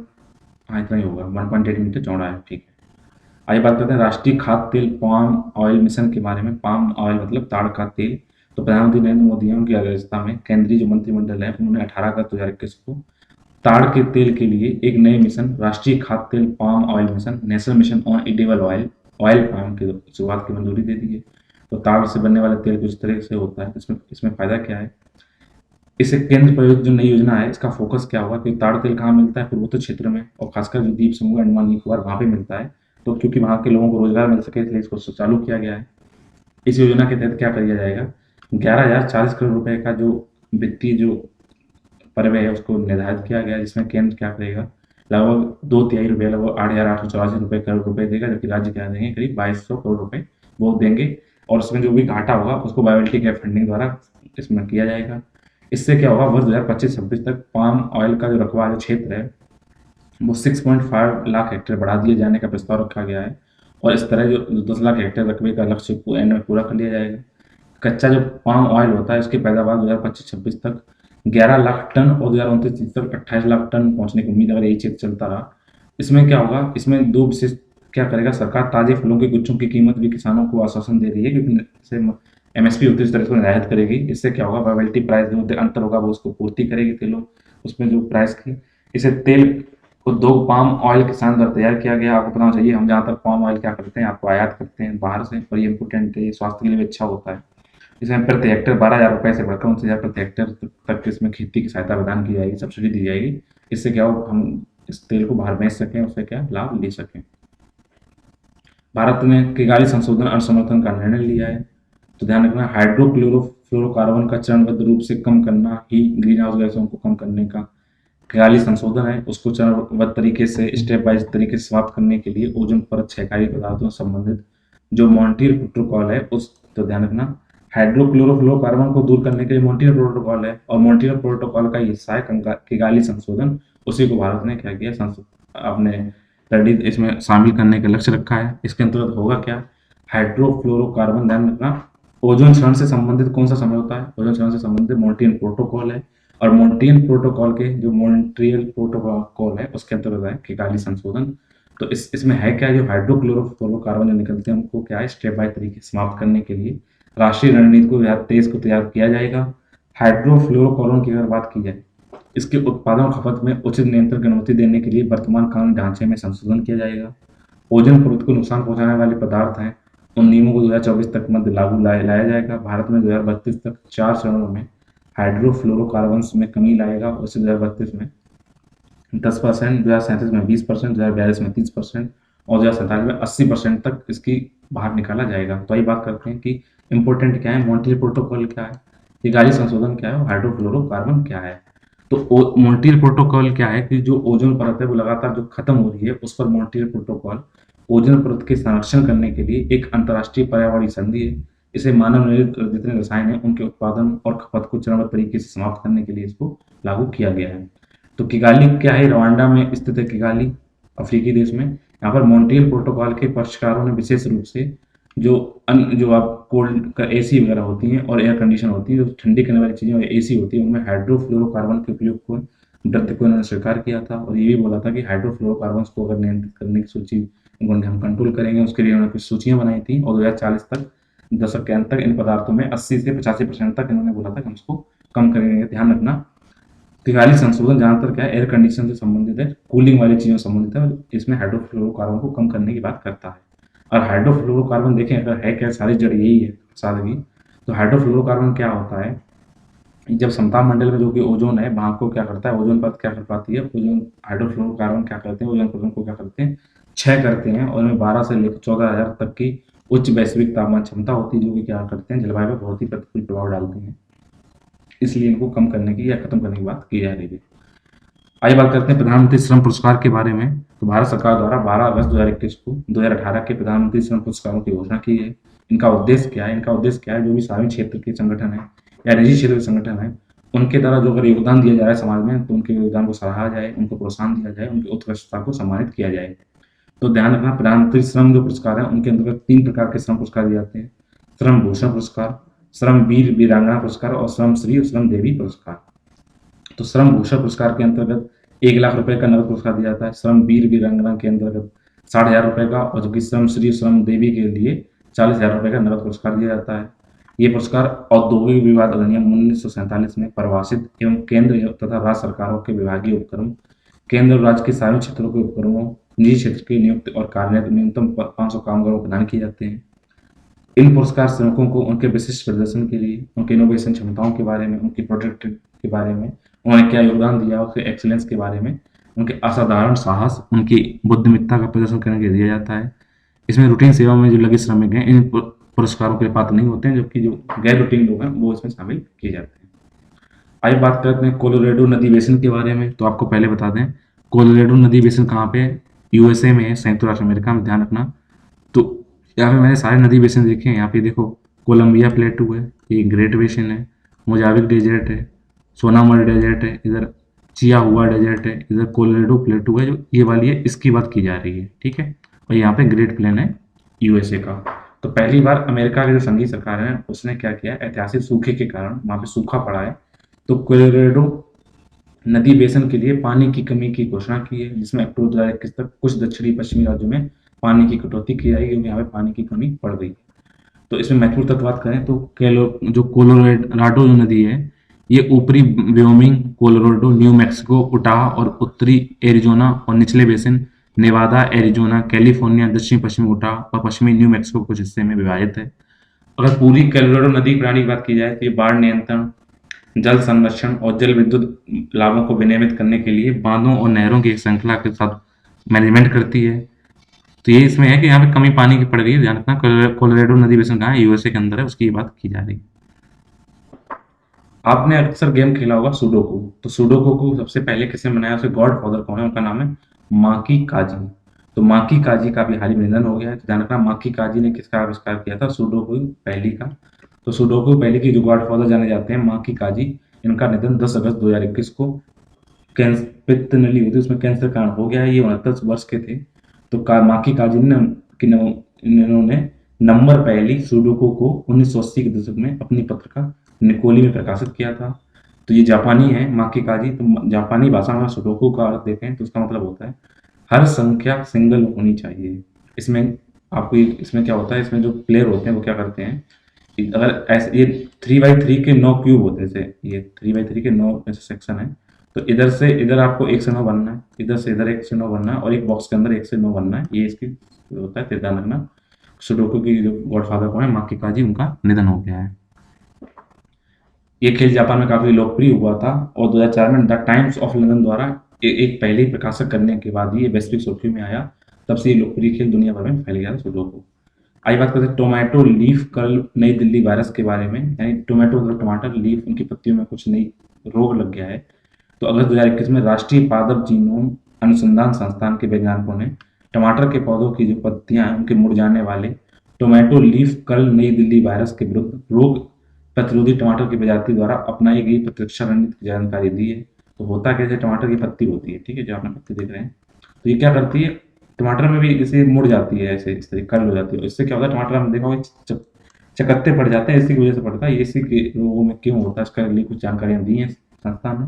तो इन्हें अगर इम्पोर्टेंट फैक्ट की बात की जाए तो टमाटर के पत्तों के मुरझाने वाले टोल CNDV के संक्रमण से दुनिया भर के टमाटर की उपज में भारी नुकसान होता है। टोल CNDV के खिलाफ जो प्रतिरोध जीन है उसके बारे में जानकारी के अभाव ने तेजी से फैलने वाले इस वायरस के कारण फसल सुधार की गति को काफी धीमा कर दिया था। तो बायोटेक्नोलॉजी विभाग ने स्वायत्त संस्थान राष्ट्रीय पादप जीनोम अनुसंधान संस्थान के वैज्ञानिकों ने टोल CNDV के खिलाफ प्रतिरोधी टमाटर की खेती द्वारा अपनाई गई एक प्रभावी रक्षा रणनीति के बारे में जानकारी दी है। उन्होंने उसे SW5A R जीन का उपयोग करता है जो वायरस के प्रसार को प्रतिबंधित करता है, और टोल CNVC परमाणु प्रभावकर्ता AC4 जो प्रोटीन है उसकी पहचान करता है, उसको इसमें रोग क्षमता को कम करने में ये हेल्प करता है। भारत ने अफगानों के लिए आपातकालीन ई वीजा की घोषणा की है, क्योंकि आपको पता है अफगान उठापटक के दौर से गुजर रहा है वहाँ पे।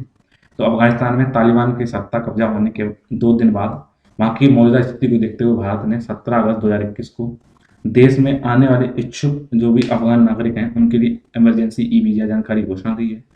सभी अफगान नागरिक चाहे वे किसी भी धर्म के हों वो ई आपातकालीन व अन्य वीजा के लिए ऑनलाइन आवेदन कर सकते हैं। भारत में प्रवेश के लिए वीजा आवेदकों को फास्ट ट्रैक करने के लिए इलेक्ट्रॉनिक वीजा की एक नई श्रेणी ई आपातकालीन व अन्य वीजा शुरू किया गया है।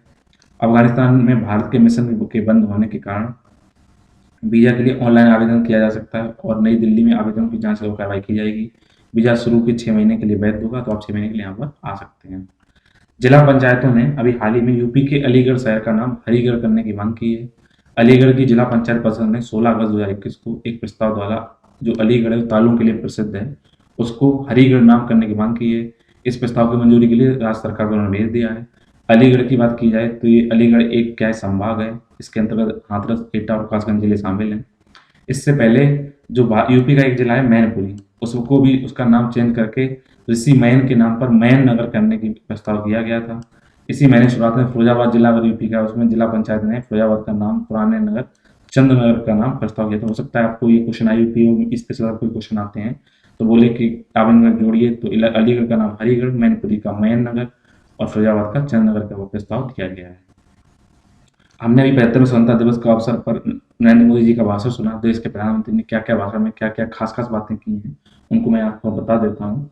तो इन्होंने सबका साथ, सबका विश्वास, सबका विकास, सबका प्रयास, इसकी बात कही है। प्रधानमंत्री मोदी ने अगले 25 वर्षों के लिए देश के लिए एक रोड मैप तैयार रखते हुए बोला है कि सबका साथ, सबका विकास, सबका विश्वास और सबका प्रयास देश के लक्ष्यों की प्राप्ति के लिए महत्वपूर्ण है। साथ ही साथ इन्होंने अमृतकाल की घोषणा की है। प्रधानमंत्री गति शक्ति राष्ट्रीय मास्टर प्लान की घोषणा की है। लड़कियों को सैनिक स्कूल में प्रवेश की घोषणा कर दी है। इसके अलावा पोषण युक्त चावल की बात इन्होंने कही है। छोटे किसानों के लिए इन्होंने एक मंत्र दिया है, छोटे किसान बने देश की शान। आने वाले वर्षों में छोटे किसानों की सामूहिक शक्ति को बढ़ावा देना और नई सुविधाएं प्रदान करने की बात की गई है। विभाजन इसका स्मृति दिवस के बारे में बात की है। इन्होंने क्या बोला है कि आपको पता चाहिए 14 अगस्त को हमारा देश पाकिस्तान से अलग हुआ था, तो 14 अगस्त को इन्होंने पार्टीशन हॉरर रिमेंबर्स डे के रूप में मनाने की बात की है। वंदे भारत ट्रेन के बारे में उन्होंने बोला है कि आज़ादी के अमृत महोत्सव 75 सप्ताह में 75 वंदे भारत ट्रेन भारत के कोने कोने जोड़ने की इन्होंने बात की है। जो अमृत महोत्सव 12 मार्च 2021 शुरू हो चुका है, ये 15 अगस्त 2023 तक चलने वाला है। राष्ट्रीय हाइड्रोजन मिशन के बारे में बात की है, जिससे कि राष्ट्रीय हाइड्रोजन मिशन घोषणा करके इन्होंने क्या बोला है कि जो ग्रीन जो एनर्जी है उसको प्राप्त करने की बात की है और ऊर्जा आत्मनिर्भरता को 2047 तक प्राप्त करने की इन्होंने बात की। इसके लिए इन्होंने भारत में इलेक्ट्रिक मोबिलिटी की ओर कदम बढ़ाया और रेलवे के 100% विद्युतीकरण को इन्होंने बोला काम हो चुका है। भारतीय रेल 2030 तक शुद्ध शून्य कार्बन उत्सर्जन बनने का लक्ष्य हासिल कर शुद्ध जो है ये इन्होंने क्या बोला है कि हम पूरा इलेक्ट्रॉनिक रूप से चलाएंगे, कोई भी कार्बन उत्सर्जन नहीं होगा। ये मैं इनकी बातें थी। भारत की 4 और आर्द्र भूमियों को रामसर सूची में शामिल कर लिया गया है, तो इन चीजों का आप ध्यान रखिएगा। तो रामसर वाली सूची आती है फिर क्वेश्चन में। तो भारत की 4 आर्द्र भूमि वेटलैंड बोला जाता है इंग्लिश में, उनको रामसर सचिवालय में स्थित जो रामसर स्थलों के रूप में मान्यता मिल गई है। इस तरह भारत में कुल संख्या कितनी हो गई है रामसर स्थलों की? 46। तो कभी कभार होता है भारत में रामसर स्थलों की वेटलैंड आर्द्र भूमियों की संख्या कितनी है? वो कितनी है? 46 है। इसमें जो शामिल किए गए हैं उनका नाम याद रखिएगा। महत्वपूर्ण तथ्य क्या है? ये उस स्थल कौन है? गुजरात का थोल और बाधवन, हरियाणा में सुल्तानपुर और भिंडवासा। ठीक है जी, 4 कौन से हो गए? थोल, बाधवन ये गुजरात के हैं, हरियाणा का सुल्तानपुर और भिंडवासा। अगर की बात की जाए थोल झील वन वन्य जीव अभ्यारण्य की बात की जाए तो महसाणा जिले में स्थित अभ्यारण्य पक्षियों के लिए मध्य एशियाई जो उड़ान मार्ग है फ्लाईवे उस पर स्थित है। यहाँ पर 320 से अधिक पक्षी प्रजातियां पाई जाती हैं। ये आदिभूमि 30 से अधिक संकटग्रस्त जल पक्षी प्रजातियों के लिए भी आश्रय स्थली है। बाधवाना आदिभूमि की बात की जाए, ये बड़ौदा जिले में स्थित एक आदिभूमि है जो अपने पक्षी जीवन के लिए अंतर्राष्ट्रीय स्तर पर महत्वपूर्ण है। इसमें 80 से अधिक ऐसी प्रजातियां हैं जो मध्य एशियाई उड़ान मार्ग में स्थान स्थान पर प्रवास करती हैं। अगर सुल्तानपुर राष्ट्रीय उद्यान की बात की जाए तो गुरुग्राम स्थित ये उद्यान यहाँ पर रहने वाले पक्षियों, शीतकालीन प्रवासी और स्थानीय प्रवासी जल पक्षियों की 220 से अधिक यहाँ प्रजातियां उनके जीवन चक्र के महत्वपूर्ण चरणों को आश्रय देने के लिए यहाँ पर ये संभरण के रूप में कार्य करता है। अगर भिंडवासा वन जीव अभयारण्य की बात करें, ये भी झज्जर जिले में स्थित है। ये आर्द्रभूमि मानव निर्मित होने के साथ ही मीठे जल वाली आर्द्रभूमि है। पूरे वर्ष यहाँ पे 250 से अधिक पक्षी प्रजातियां इस अभ्यारण्य का उपयोग करती हैं, वहां पर विश्राम करती हैं, प्रजनन करती हैं। और इस ध्यान रखना, 2 कहाँ के गुजरात के हैं, 2 कहाँ के हरियाणा के। थोल और बाधवान गुजरात के, सुल्तानपुर भिंडवासा कहाँ है? ये है हरियाणा के। इनका ये वहाँ पे क्षेत्र है। तो अगर राम समय कन्वेंशन की बात की जाए, यह आर्द्र भूमियों के संरक्षण और उनके इंटेलिजेंस रूप से उपयोग के लिए एक अंतर्राष्ट्रीय संधि है। इसका नाम ईरान का शहर जो रामसर है उसके रूप में रामसर अब समय रखा गया है। यहाँ ये 2 फरवरी 1971 को इस पर साइन किए गए थे। आइए बात करते हैं सोनचरिया के बारे में। तो आवासन और शहरी जो कार्य मंत्री हैं उन्होंने 13 अगस्त 2021 को शहरी स्वयं सहायता समूह यानी सेल्फ हेल्प ग्रुप के उत्पादन के विपणन के लिए सोनचरिया एक ब्रांड और लोगो लॉन्च किया। ध्यान रखना, जो शहर में सेल्फ हेल्प ग्रुप हैं उनके लिए सोनचरिया एक ब्रांड लोगो और यहाँ पर एक ब्रांड लॉन्च किया गया। ध्यान रखना, सोनचरिया इससे संबंधित है। तो दीनदयाल अंत्योदय योजना राष्ट्रीय ग्रामीण आजीविका मिशन ने शहरी गरीब महिलाओं को पर्याप्त कौशल और अवसर उपलब्ध कराने और टिकाऊ सूक्ष्म उद्योगों को प्रोत्साहन देने के शिक्षण के लिए जोर दिया है। तो ये जो दीनदयाल अंत्योदय योजना राष्ट्रीय नेशनल रूरल लिवलीहुड मिशन है, ये शहरी गरीब परिवारों को, महिलाओं को सेल्फ हेल्प ग्रुप और उनके संगठनों को इंक्लूड करेगी। इसमें सोनचरिया ब्रांड दिया गया है, लोगो दिया गया है। इससे क्या होगा? इसमें हस्तशिल्प, कपड़े, खिलौने, खाने के सामान आदि जो कार्य कर रहे हैं उनको फायदा मिलेगा। सोनचरिया जो पहले निश्चित रूप से सेल्फ हेल्प ग्रुप जो महिलाएं हैं उनके द्वारा बनाए गए उत्पाद हैं उनके लिए क्या करेगी? एक दृढ़ता और वैश्विक पहुंच बनाने की दिशा में उठाया गया एक अच्छा कदम साबित होगा। आपने सुना होगा काकोरी ट्रेन षड्यंत्र के बारे में। तो केंद्र सरकार ने उत्तर प्रदेश सरकार ने फैसला लिया है कि काकोरी ट्रेन षड्यंत्र का नाम बदलकर वो काकोरी ट्रेन कार्रवाई इसका नाम कर दिया गया है 9 अगस्त को। तो 9 अगस्त 2021 को उत्तर प्रदेश सरकार ने काकोरी ट्रेन षड्यंत्र का नाम बदलकर काकोरी ट्रेन कार्रवाई कर दिया। तो अक्सर क्वेश्चन ये आता है कि अगर आपसे यूपी में कोई क्वेश्चन आया काकोरी ट्रेन षड्यंत्र का नाम बदलकर क्या रखा गया, तो वहां पर आंसर होगा काकोरी ट्रेन कार्रवाई। ये भारत के स्वतंत्रता संग्राम से तहत इस घटना को अपमान की भावना दर्शाती है। षड्यंत्र ऐसा लगता है कुछ गलत है, इन्होंने क्या बोला? कार्रवाई नाम दिया है। इस निर्णय के पश्चात क्या होगा? किसी भी आधिकारिक दस्तावेज में इस घटना को संदर्भित करने के लिए काकोरी ट्रेन षड्यंत्र के बजाय काकोरी ट्रेन कार्रवाई शब्द का प्रयोग किया जाएगा। काकोरी ट्रेन कार्रवाई या काकोरी ट्रेन षड्यंत्र की बात करें, ये ट्रेन डकैती थी जो कि 9 अगस्त 1925 को ब्रिटिश औपनिवेशिक शासन के खिलाफ भारतीय स्वतंत्रता आंदोलन के दौरान लखनऊ के पास स्थित क्षेत्र काकोरी वहां पर की गई थी। इस डकैती की योजना हिंदुस्तान रिपब्लिक एसोसिएशन द्वारा की गई थी। जब हम आज़ाद हुए उसके पश्चात इनका उद्देश्य क्या था, हमें स्वतंत्रता प्राप्त करना था, तो ब्रिटिश साम्राज्य के खिलाफ क्रांतिकारी गतिविधियों को अंजाम देने के लिए हिंदुस्तान रिपब्लिक एसोसिएशन संगठन की स्थापना की गई थी। 19 दिसंबर 1927 को स्वतंत्रता सेनानियों में राम प्रसाद बिस्मिल, अशफाक उल्ला खां और रोशन सिंह को इस लूट के लिए फांसी दे दी गई थी। ध्यान रखना। तापमान में बढ़ोतरी के पीछे खसकता पेंसुलंगप्पा ग्लेशियर, तो ध्यान रखना पेंसुलंगप्पा जो ग्लेशियर है वो कहाँ पे स्थित है, इसका ध्यान रखना। रीजनल एनवायरमेंट चेंज जो पत्रिका है उसमें अभी एक प्रकाशन हुआ है, उसमें स्टडी आई है, उसके अनुसार लद्दाख की जो जास्कर श्रेणी है उसमें स्थित है पेंसुलंगप्पा ग्लेशियर। ध्यान रखना पेंसुलंगप्पा ग्लेशियर कहाँ है, लद्दाख की जास्कर श्रेणी में।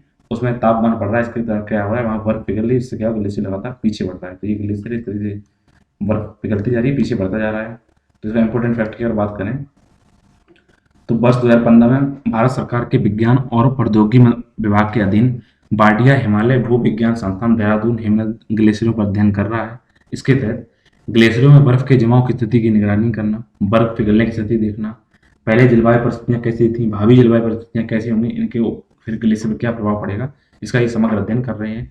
तो 4 वर्षों 2015-19 के बीच में यहाँ जास्कर श्रेणी में ये ग्लेशियर क्या हुआ है, 6.7 से लेकर 3% कम ज़्यादा मीटर प्रति वर्ष की औसत दर से पीछे हट रहा है। इस स्टडी में यही बताया गया है कि बर्फ के जमाव के ऊपर मलबा जमा होने के कारण गर्मियों में ग्लेशियर का एक सिरा पीछे खिसक जाता है। इसके अलावा 3 वर्षों 2016-19 के दौरान जो बर्फ के जमाव में नेगेटिव रुझान नजर आए हैं और जहाँ तक यहाँ पे बर्फ जमाव नहीं, बहुत छोटा ऐसा ही जमा है बल्कि पिघला जाता है। अध्ययन के अनुसार देखें तो हवा के तापमान में लगातार जो बढ़ोतरी हो रही है जिसके कारण क्या हो रही है, बर्फ तेजी से पिघल रही है। ऐसी संभावना व्यक्त की गई है कि गर्मियों की अवधि जो है वो बढ़ गई है, जिसके कारण क्या है, ऊंचाई वाले स्थानों पर जहाँ पर लगातार बर्फबारी जगह होती थी वहाँ बारिश होने लगी है, जिसके कारण क्या है, सर्दी भी अब थोड़ी गर्मी मिजाज होने लगी। ध्यान रखना, ये तो है ही, तो आप ध्यान रखना पेंस सिलोंगप्पा जो ग्लेशियर वो कहाँ है, लद्दाख के अंदर जास्कर श्रेणी में स्थित है। आगे बात करते हैं अटलांटिक भूमध्य रेखीय प्रत्यावर्ती प्रसंचरण के बारे में, अर्थात अटलांटिक मेरीडोनियल ओवरटर्निंग सर्कुलेशन के बारे में। तो 5 अगस्त 2021 को नेचुरल क्लाइमेट चेंज की जो शोध पत्रिका है उसमें एक प्रकाशित एक अध्ययन के अनुसार उत्तरी गोलार्ध में अटलांटिक भूमध्य रेखीय प्रतिवर्ती जो प्रसंचरण है उसमें काफी कमजोर होने की संभावना है। इसका परिणाम क्या होगा, यहाँ पे मौसम में व्यापक बदलाव आएंगे। तो जो अटलांटिक, ये आप देखिए ये संचरण है, इसकी बात कर रही है। अटलांटिक क्षेत्र में ये वाला इलाका आता है, नॉर्थ अमेरिका दक्षिण अफ्रीका के बीच अमेरिका वाला, अफ्रीका और यूरोप के ये जो मेडिटेरियन जो संचरण होता है यहाँ पे हवाओं का, इसमें क्या हो रहा है, इस चक्र जो इस तरह घूम रहा है उसमें क्या होगा, उसमें सर्कुलेशन में चेंजमेंट आ रहे हैं, जिससे क्या होगा, मौसम में भी परिवर्तन आएंगे। जलवायु मॉडल ने ये दिखाया है कि इस परिवर्तन ने 1000 से अधिक वर्षों में सबसे कमजोर स्थिति दर्ज की है।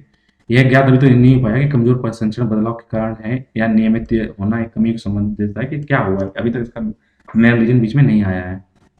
आखिर हम देखें अटलांटिक भूमध्य रेखीय जो प्रत्यावर्ती प्रसंचरण है क्या, ये महासागरीय धाराओं की विशाल प्रणाली है जो पूरे विश्व के महासागर बेसिन में ऊष्मा और पोषक तत्वों का क्या करती है, लगातार पानी बहता रहता है, ऊष्मा भी इधर उधर शिफ्ट होती रहती है और क्या पोषक तत्व भी शिफ्ट होते रहते हैं।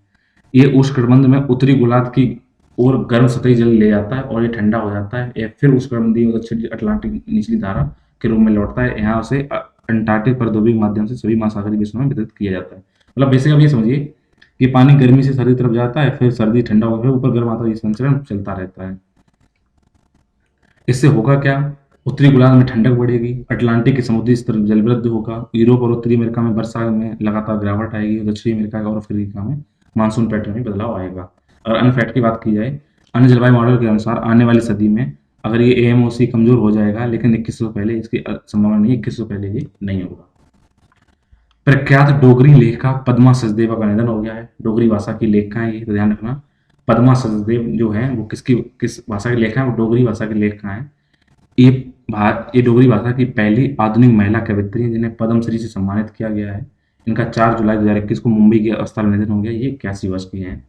इन्होंने डोगरी और हिंदी भाषा में कई पुस्तकों का लेखन किया है। उनके कविता संग्रह मेरी कविता मेरे गीत के लिए 1971 में साहित्य अकादमी पुरस्कार इनको दिया गया है। वर्ष 2021 में इनको पद्मश्री से सम्मानित किया गया। इसके साथ ही मध्य प्रदेश सरकार ने 2007-8 में कविता के लिए कबीर सम्मान को सम्मानित किया है। जो सचदेवा जी हैं, अर्थात पद्मा सचदेवा जी हैं, इनको वर्ष 1973 में हिंदी फिल्म प्रेम पर्वत के गीत मेरा छोटा सा घर बार, इन्होंने गीत भी लिखा है। 1978 की हिंदी फिल्म आंखें देखी के लिए 2 गीत इन्होंने उनके बोल भी लिखे हुए हैं, जिसमें मोहम्मद रफ़ी और सुलक्षणा पंडित द्वारा इनको गाया गया था। इनका गीत था सुनारे तुझे कैसे मिलूं मैं। आइए बात करते हैं उज्ज्वला 2.0 के बारे में। तो प्रधानमंत्री नरेंद्र मोदी ने 10 अगस्त 2021 को वीडियो कॉन्फ्रेंसिंग के माध्यम से उत्तर प्रदेश के महोबा में एलपीजी कनेक्शन सौंप कर उज्ज्वला योजना के दूसरे चरण उज्ज्वला 2.2 को, तो क्योंकि यूपी संबंधित ध्यान रखना, तो इसमें क्वेश्चन आ सकता है। ये महोबा जिले में इसको शुरुआत किया गया उज्ज्वला 2.0, ये एलपीजी गैस से संबंधित है। इसे वित्त वर्ष 2021-22 में केंद्रीय बजट में केंद्रीय प्रधानमंत्री की जो उज्ज्वला योजना है उसके 2.0 के तहत 1 करोड़ अतिरिक्त एलपीजी कनेक्शन प्रावधान घोषणा की गई है। इसका उद्देश्य कम आय वाले उन परिवारों को जमा मुक्त एलपीजी कनेक्शन प्रदान करना है जिन्होंने पहले चरण तक तहत उनको एलपीजी कनेक्शन नहीं मिल पाए हैं, उनको उज्ज्वला 2.2 में दिया जाएगा। इसमें जो लाभार्थी होंगे उनको कोई रुपया जमा नहीं करना होगा। साथ ही साथ में पहला जो चूल्हा होगा और जो सिलेंडर होगा वो निःशुल्क प्रदान किया जाएगा। साथ ही साथ इसमें नामांकन की प्रक्रिया के लिए न्यूनतम कागजी कार्रवाई की जरूरत होगी। अगर उज्ज्वला 1.2 की बात की जाए 2016 में शुरू किया गया था, ध्यान रखना उज्ज्वला योजना 2016 में शुरू की गई थी, 2016 से लेकर 2020-21 के लिए। इस दौरान जो गरीबी रेखा से नीचे रहने बसर करने वाले परिवार थे उनको 5 करोड़ महिलाओं को एलपीजी कनेक्शन उपलब्ध कराए गए थे। वर्ष 2018 के दौरान इस योजना का विस्तार कर इसमें 7 श्रेणियां एससी, एसटी, प्रधानमंत्री आवास योजना, अंत्योदय अन्न योजना, ओबीसी, चाय बगान, वनवासी, द्वीप समूह की महिलाओं लाभार्थियों को भी इसमें शामिल किया गया था। साथ ही इसके लक्ष्य को संशोधित करके 8 करोड़ एलपीजी कनेक्शन प्रदान किए गए थे, जिसकी निर्धारित तिथि 7 महीने से पहले अगस्त 2019 में ही हासिल कर ली गई। 8 करोड़ एलपीजी कनेक्शन बांटे गए, 1 करोड़ और बात कही जा रही है। थाईलैंड ने लगाया सभी समुद्री राष्ट्रीय उद्यानों में सनस्क्रीन पर प्रतिबंध। ध्यान रखना पूरे वर्ल्ड में किस देश ने लगाया सनस्क्रीन के प्रतिबंध को लगाया? थाईलैंड ने। तो अगस्त 2021 में थाईलैंड ने ऐसे रसायनों वाले सनस्क्रीन पर प्रतिबंध लगा दिया है जो उसके सभी समुद्री राष्ट्रीय उद्यानों में कोरल को नुकसान पहुंचा रहे हैं। पर्यटकों द्वारा क्या किया था, जो भी टूरिस्ट आते हैं वो धूप से सुरक्षा के लिए एक सनलोशन लगाते हैं जिसकी धीमी गति से वृद्धि करने वाले परिवारों को नुकसान पहुंचता है। अगर आपने क्रिकेट मैच देखते हैं, देखा होगा अक्सर क्रिकेटर जब बैटिंग बॉलिंग करते हैं वो एक क्रीम लगाते हैं, वो भी क्या सन क्रीम होती है। ऐसे ही सनस्क्रीन को उन्होंने रोक लगाई। किस देश में? थाईलैंड लगाई है। तो थाईलैंड संरक्षण विभाग के अनुसार आमतौर पर जो सनस्क्रीन में पाए जाने वाले 4 तत्व हैं वो लार्वा के कोरल को नष्ट करने में कर देते हैं, जिससे क्या होता है परवाल का जो प्रोडक्शन है वो कम हो जाता है, जिससे क्या होता है परवाल भृंजन का शिकार बन जाते हैं। अगर ये प्रतिबंध उन्होंने लगाया, इसका उल्लंघन अगर कोई व्यक्त करेगा तो वहाँ की जो राशि बाहर, ठीक है, थाईलैंड की राशि बाहर उन पर 1 लाख रुपए जुर्माना लगेगा, यानी कि 2100 पाउंड का जुर्माना उन पर लगाया जाएगा। इस प्रतिबंधित लोशन में है, इसमें कौन कौन सा लोशन? इनमें ऑक्सीबोजिन, ऑक्टिनॉक्सेट, 4 मिथाइल बेंजीन टी कपूर या ब्यूटाइल परबेन, इन पर इन्होंने रोक लगाई। तो नाम याद रखना, बस थाईलैंड का इन्होंने सनस्क्रीन पर रोक लगाई है। इसके तहत प्रतिबंध प्रशांत द्वीप पलाऊ और अमेरिकी राज्य हवाई द्वारा भी लगाए गए हैं, ये ध्यान रखना आप। गिनी ने पश्चिमी अफ्रीका के मारबर्ग रोग में पहले मामले की पुष्टि की है। तो विश्व स्वास्थ्य संगठन के अनुसार 9 अगस्त 2021 को गिनी के मारबर्ग रोग के पहले मामले की पुष्टि हुई है। तो ध्यान रखना मारबर्ग रोग किस देश में आया, वो है गिनी। अगर इसमें इंपॉर्टेंट फैक्ट की बात की जाए तो पश्चिमी अफ्रीका में दर्ज किया गया पहला मामला इबोला परिवार से संबंधित घातक वायरस है। तो ध्यान रखना ये जो मारबर्ग रोग है किससे संबंधित है? इबोला से संबंधित है। ये कोविड-19 की तरह मनुष्यों को कहाँ से फैलता है? ये पशुओं से फैलता है। विश्व स्वास्थ्य संगठन के अनुसार मारबर्ग क्या होता है? जो चमगादड़ होता है, जो फल खाते हैं उनसे मनुष्यों में फैलता है, जैसे हमारे निपा वायरस है। ये संक्रामित लोगों के शारीरिक तरल पदार्थ, सतहों और सामग्री के सीधे संपर्क के माध्यम से मनुष्यों में फैल जाता है। इनमें लगभग 88% तक लोग मर जाते हैं। इसमें तेज बुखार आएगा, सर दर्द होगा, आपको क्या होगा, अचानक से अस्वस्थ महसूस होने लगेंगे और 7 दिन के भीतर क्या होता है लोगों के अंदर इतना जो ब्लड लॉस हो जाता है वो क्या होता है उसमें मर जाते हैं। डब्ल्यूएचओ कहना है कि राष्ट्रीय और क्षेत्रीय स्तर पर इस खतरे को उच्च लेकिन विश्व स्तर पर निम्न माना है कि राष्ट्र स्तर पर देखा, लेकिन अभी वर्ल्ड में नहीं फैला है। ये मामला डब्ल्यूएचओ द्वारा गिनी के इबोला के दूसरे प्रकोप की समाप्ति की घोषणा के ठीक 2 महीने बाद आ चुका है। दक्षिण Africa, Angola, Kenya, Uganda, Congo लोकतांत्रिक गणराज्य ने पिछले प्रकोप और इसके छुटपुट मामले सामने आए हैं, लेकिन ये पहली बार है जब पश्चिमी अफ्रीका में इस वायरस का मामला दर्ज किया। ध्यान रखना कौन सा मामला है? मारबर्ग रोग है, ये इबोला से संबंधित है। कहाँ है? गिनी में आया हुआ है।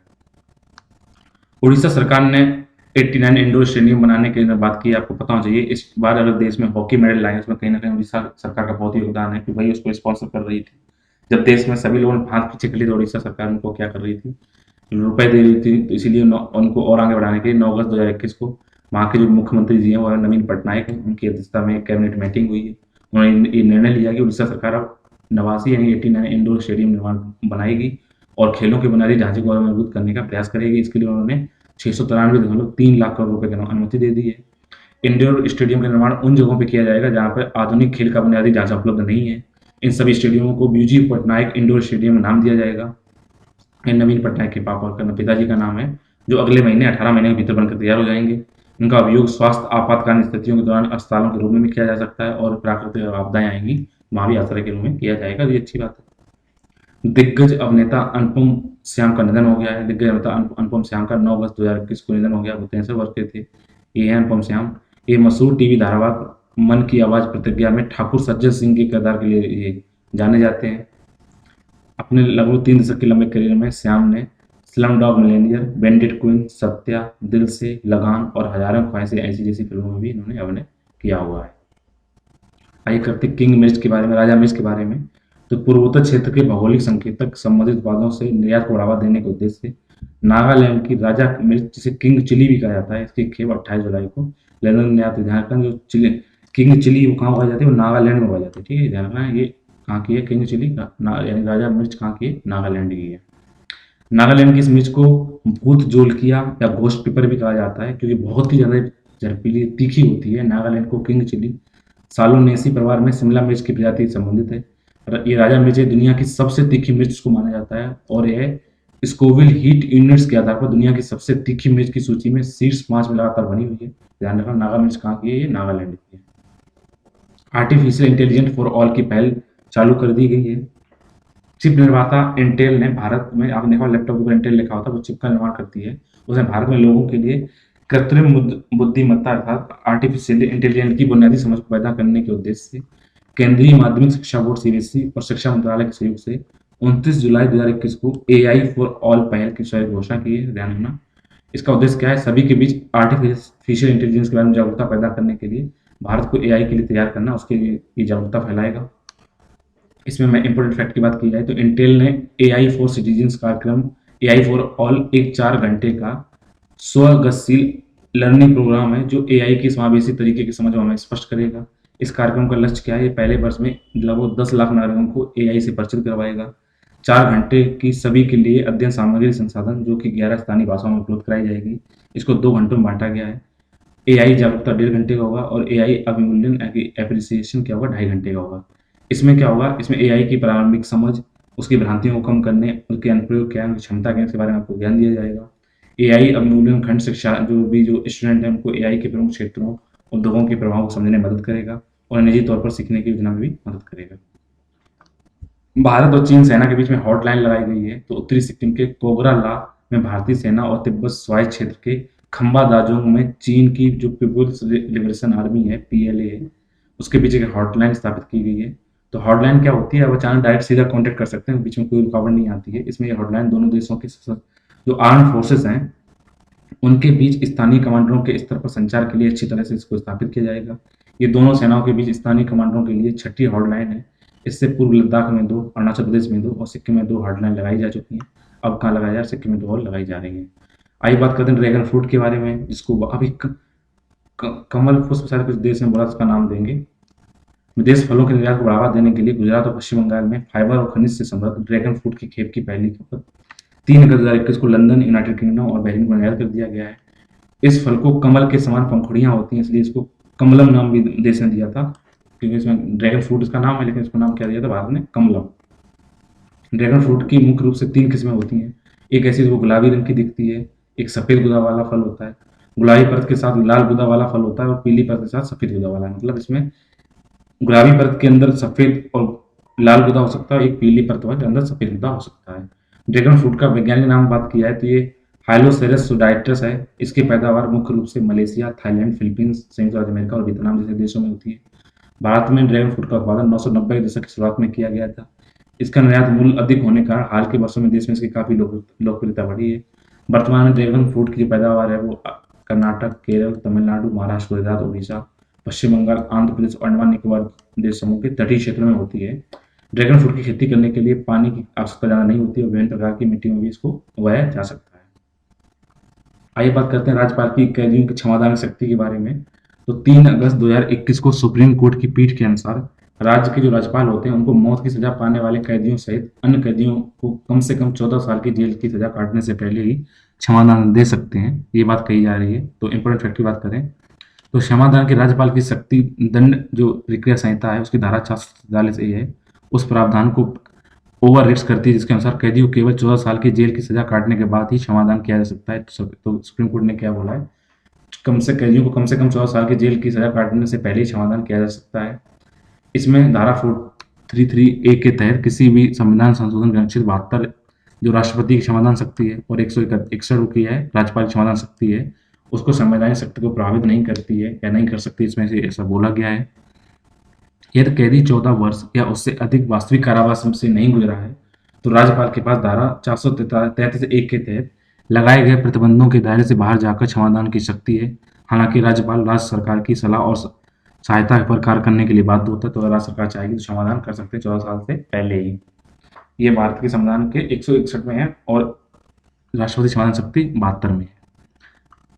इस प्रकार सजा में कमी और रिहाई की कार्रवाई एक सरकारी निर्णय के अनुसार हो सकती है और राज्यपाल की मंजूरी के बिना भी आदेश जारी किया जा सकता है। हालांकि कार्य नियमों के तहत और संवैधानिक शिष्टाचार के रूप में अगर ऐसी कोई रिहाई होती है वो संविधान के अनुच्छेद 161 के तहत राज्यपाल की मंजूरी ली जा सकती है। तो इसमें याद रखना ये सुप्रीम कोर्ट ने क्या बोला है कि कैदियों, इसमें बोला है कि जो मौत की सजा पाने वाले कैदियों सहित अन्य जो कैदियों को जो कम से कम 14 साल की जेल की सजा काटने से पहले ही क्षमादान कर सकता है, ये राज्यपाल को शक्ति दे दी गई है। आइए बात करते हैं टेलिस्मैन सेवर के बारे में। ऑस्ट्रेलिया 2023 में भारत को अपने सबसे बड़े युद्ध अभ्यास टेलिस्मैन सेवर में शामिल करने के लिए इच्छुक है। ध्यान रखना टेलिस्मैन सेवर क्या है, ऑस्ट्रेलिया क्या है, एक युद्ध अभ्यास है। इसमें ऑस्ट्रेलिया चाहता है भारत भी इसमें शामिल हो।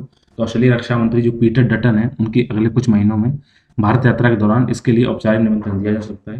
ध्यान रखना टेलिस्मैन सेवर किसका है, ऑस्ट्रेलिया का एक युद्ध अभ्यास है। तो जुलाई में संपन्न टेलिस्मैन सेवर 2021 में ऑस्ट्रेलिया रक्षा बल और अमेरिकी सेना के बीच सबसे बड़ी द्विपक्षीय संयुक्त प्रशिक्षण गतिविधि शामिल की गई थी। इस तरीके से आप ध्यान रखिएगा। इसमें थल वायु जल सेना के 7 देशों के लगभग 17,000 सैन्यकर्मियों ने भागीदारी देखी गई। अन्य देशों में कनाडा था, जापान था, न्यूजीलैंड था, दक्षिण कोरिया था, यूनाइटेड किंगडम, ये शामिल थे।